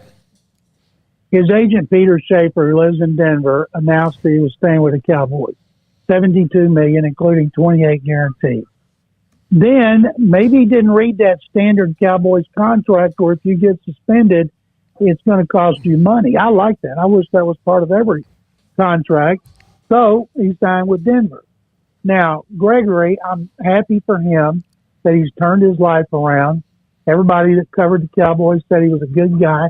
He just couldn't quit smoking pot. Well, now they don't care if you smoke pot, so more power to him. And if they end up with Von Miller or Chandler Jones, they're older, but they can still play. They might be better off. John McClain, Sikkim 365 Radio with us on Tuesdays in the 5:30 segment. John, what do you make of the Jaguars' rampant spending? They're trying really hard to win March. They win March a lot because they can't win September, October, November, or December, or early January. It's interesting to watch how they're going about their rebuild. The Texans, in phase 2 of their rebuild, they don't blow a lot of money. They sign guys to a lot of 1- and 2-year deals. They're re-signing a lot of guys, where the Jaguars are spending a fortune on guys from other teams.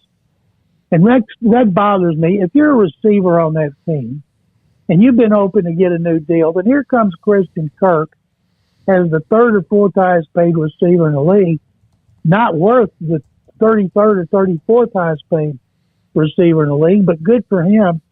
That leaves some hard feelings, some bad feelings. I like the teams that spend the money on their players, like the Colts. They give their players big deals. They'll go get free agents, but they won't spend big bucks. The Jaguars do it. That's one reason they are perennial losers. Why are they so tied to the hip with Trent Baalke, you think? It's pretty obvious, Craig. He got in good with the owner, Shad Khan, because Shad Khan was willing to lose potential head coaches because Baalke was the general manager. And he had some really bad times with Jim Harbaugh in San Francisco. Doug Peterson, who was out of a job last year and wanted to come back, I'm guessing old Doug would have agreed just about anything to be able to come back and be a head coach again. All right, so Baylor has their game starting. The women, of course, lost to Texas. First time since 17, first time in a long time, though, before that. And the men, they kind of pooped the bed. A Thursday night against Oklahoma, they get the number 1 seed. The bracket is loaded with a bunch of logos. Your thoughts about Baylor? How deep do you think they can go, John? I watched both games, and it made me sick, of course, but they still have 1 and 2 seeds. The women should have played so much better. Well, so should the men. At least the men got some excuses about injuries. But that second-round matchup against North Carolina, I watched North Carolina beat Duke in Mike Krzyzewski's last game at Cameron Indoor Stadium, and they beat them up bad down the stretch. That's scary. That is a tough second-round game. Do we know if Cryer is finally going to be back? What we've been told, and again, Ashley Hodge reported this, that they were hoping they could push him this week, and what push means we don't know, for the opportunity for him to be able to have some sort of chance to play in any way once the tournament began. But again, it's all about not even pushing him, but also if in fact he can play, what is his cardio, basketball shape, and then how, what's his reaction if he plays again, like after Texas Tech when they lost in Lubbock. We haven't seen him since. So it's up in the air, and it will be, I think, throughout the rest of however long they play. And come back. If you listen to Fran Fraschilla, they're both going to be first picks in the draft when there's only room for one. So I'm hoping, this is terrible, but if Baylor loses, I'm hoping those guys have bad games and they have to stay. Well, I'll tell you, John. If they have bad games, they're going to lose. Yeah, I mean, they could very well lose like 8 guys off this roster if it all goes against them. But, yeah, Keontae George, young guard that we haven't seen yet, that's a guy, John, to be on the lookout for starting next year, getting some good reviews. I did want to ask you, Aaron Rodgers, the contract news came out a few days ago, and then it was debunked, but everybody knew he's signing with Green Bay, but now official. Was there anything noticeable about his contract or any takeaways on your end? No, what I noticed is when he ripped the reporting, he said, the report that said I signed. No, the report didn't say signed.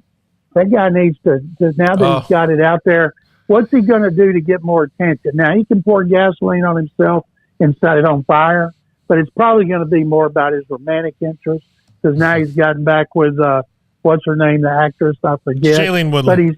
But Shailene Woodley, who, by the way, was great in the George Clooney movie that was took place in Hawaii. I can't remember, The Descendant. It's great fantastic. movie, by the way. And so I don't know what else he's going to do to create drama for him.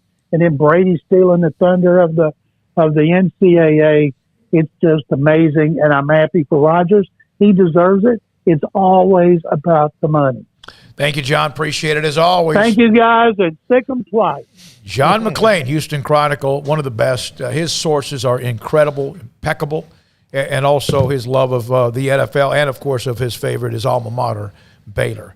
When we come back, Paul Catalina's Top 5 to close out today's show. Sikkim 365 Radio, 365 Sports.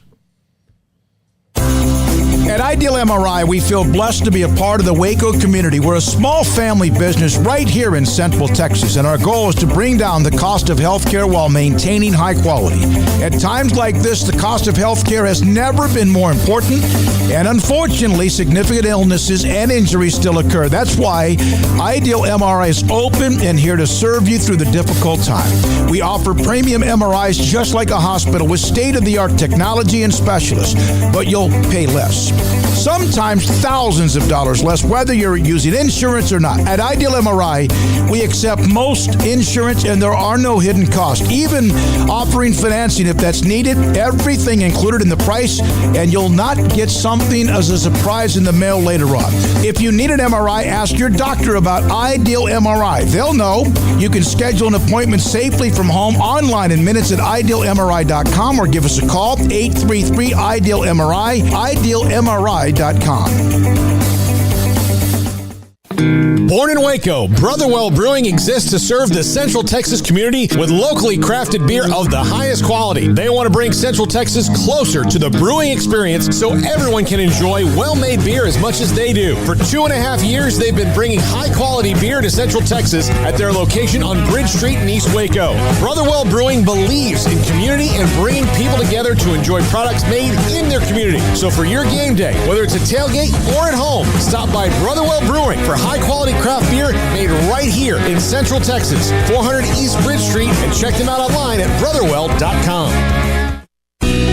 Let Camille Johnson Realtors guide you seamlessly through the process of buying your dream home or selling your current one. Commercial, farm and ranch, or residential, Camille Johnson Realtors can smoothly and successfully lead you through any transaction. With a team of 28 experienced agents who are excited about serving you, Camille Johnson Realtors services the entire greater Waco area. If you're in the market to buy or sell, contact Camille Johnson Realtors, 104 Midway Center in Woodway, or find them online at www.camillejohnson.com. Camille Johnson Realtors, elegant, charming, warm. Welcome home.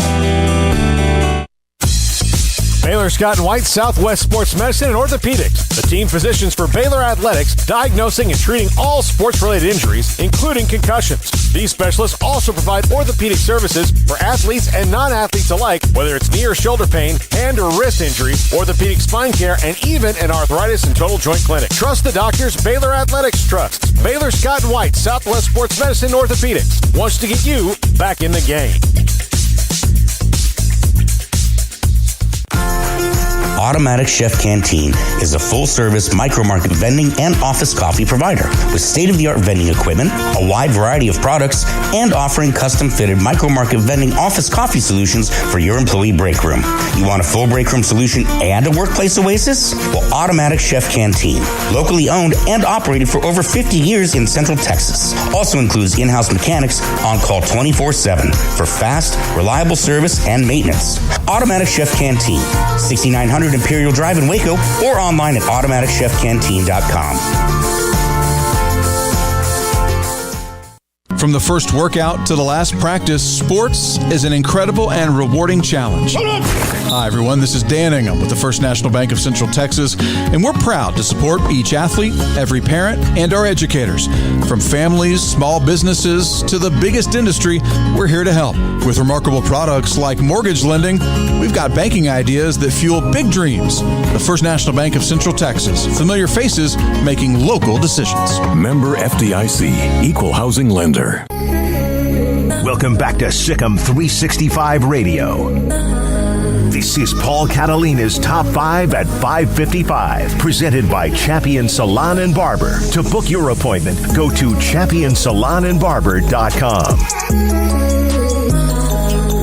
Top 5 matchups I'd like to see in the NCAA tournament. Now, these could all not happen based on things that go, or if they go chalk, a lot of these are likely to happen, and that's kind of what this one is about. Yesterday was upset alert. These are things that if upsets don't happen, I'd like to see. Number 5, Duke versus Texas Tech, and Texas Tech is on this list twice. But I would really like to see Coach K stare down Mark Adams here. This is, to me, I think a better matchup for Texas Tech than a lot of people may realize, given their style of play and what they can do, and how Duke, they've got a lot of good wins, but they've not played a lot of teams that play like Tech. Not many have. No. Pretty much just the teams in the Big 12. It's like playing against a bunch of fire ants throughout the conference, and then they might be the best of them as far as the defense with what they do, probably are with their depth and running at you with different bodies. Yeah, that would have to happen in. It's a 2 against a 3 seed. It'd have to be in the Elite 8 game. Yeah. Yeah. Okay. Yeah. It'd have to be in the Elite 8. No. Yeah. That'd be a new blood and old blood. Yeah. As far as Duke being the team that everybody's pretty much grown up with. If you're, I guess, 40 or younger, basically. Yeah. I mean, you pretty much grown up with Duke basketball. But yeah, Texas Tech's more of a new booty. So yeah, that would be a fantastic. It'd be a little bit of a clash, but it'd be a great game. No, that'd be Sweet 16. Yeah. Is that what most of these are Sweet 16 or Elite 8 games. Number 4, Kansas versus Auburn. This is, I believe, a 1 versus a 2, right?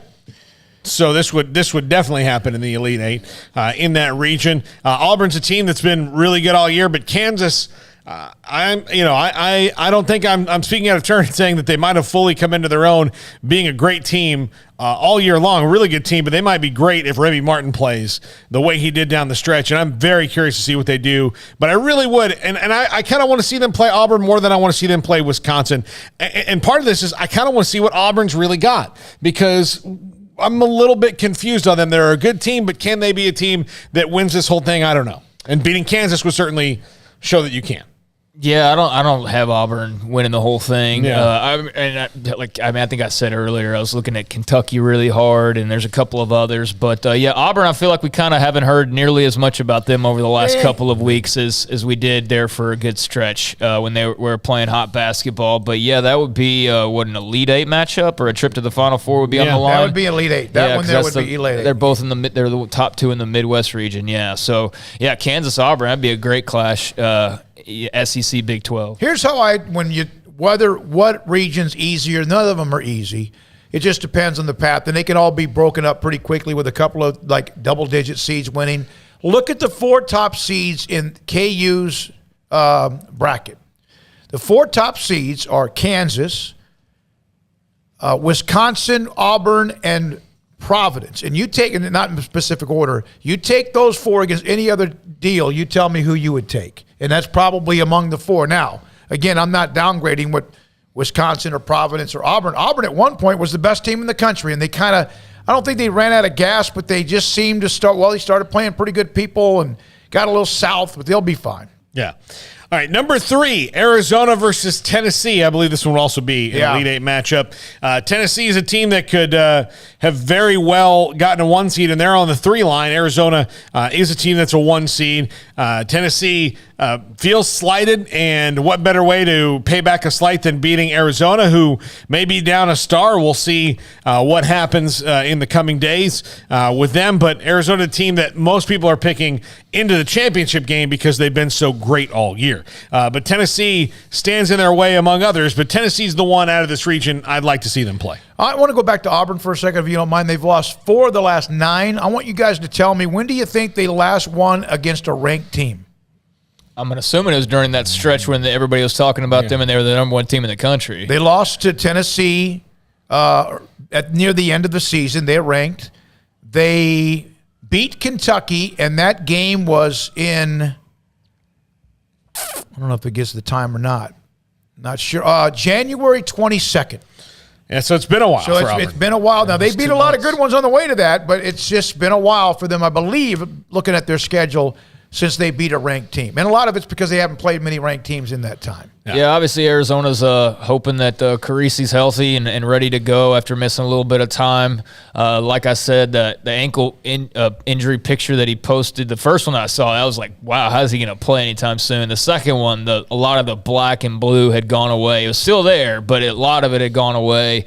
So hopefully that bodes well for them. Obviously Arizona's stacked, and they're one of the hot teams that a lot of people are high on right now. But Tennessee, man, yeah, they could definitely make some noise in this tournament. I think they're geared up to, with the disrespect card being played, a little chip on their shoulder, if you will. I definitely think that'll come into play in their mindset. And so, yeah, Arizona, Tennessee would be great. Yeah.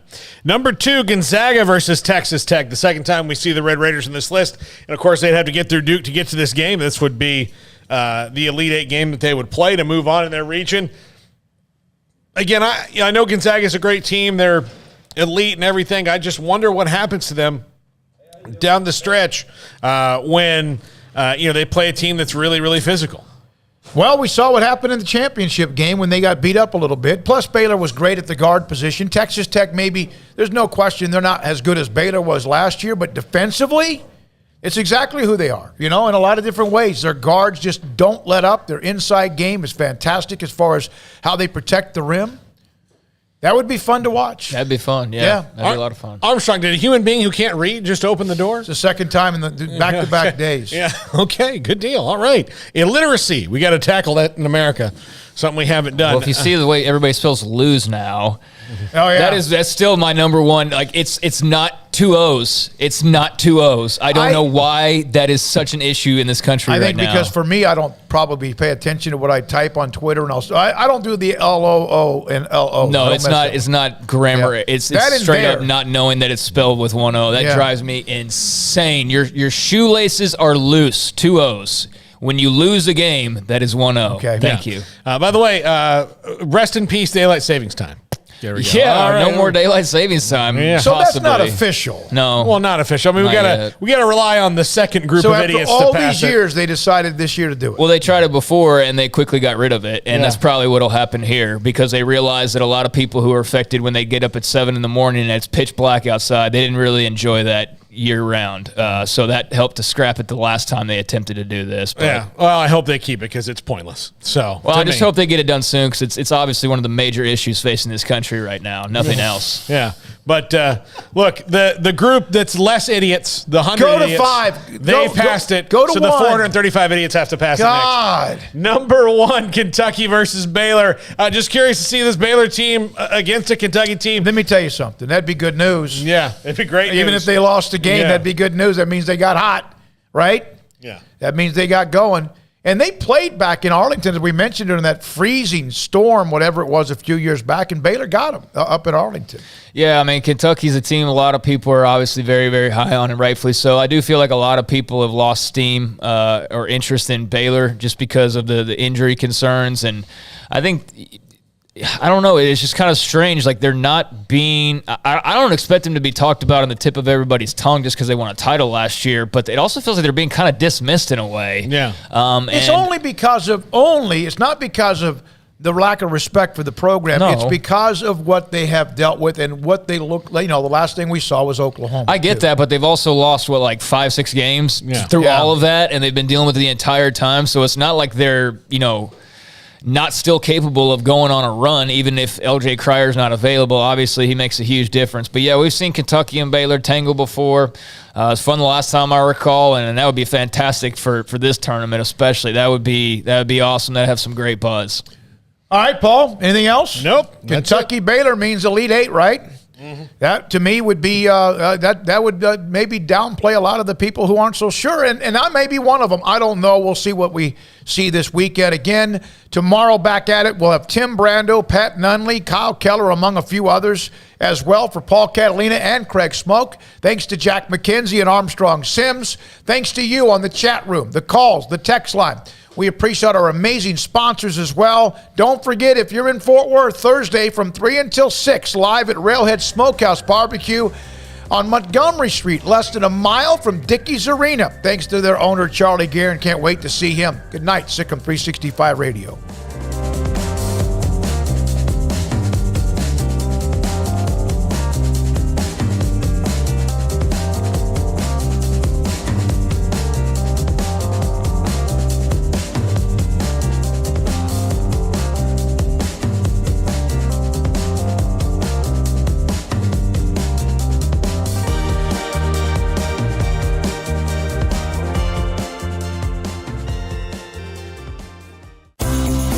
Ideal MRI is a small family business right here in Central Texas. We're open to support you while lowering the cost of healthcare bills.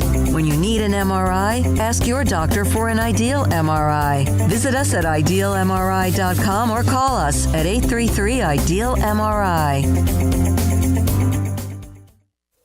Stepping into the boots of a U.S. Army officer can add confidence and leadership skills to your son or daughter's career path. See all the things they can achieve in our boots at GoArmy.com. U.S. Army Waco Recruiting Company, 254-598-8131 or 254-776-1543.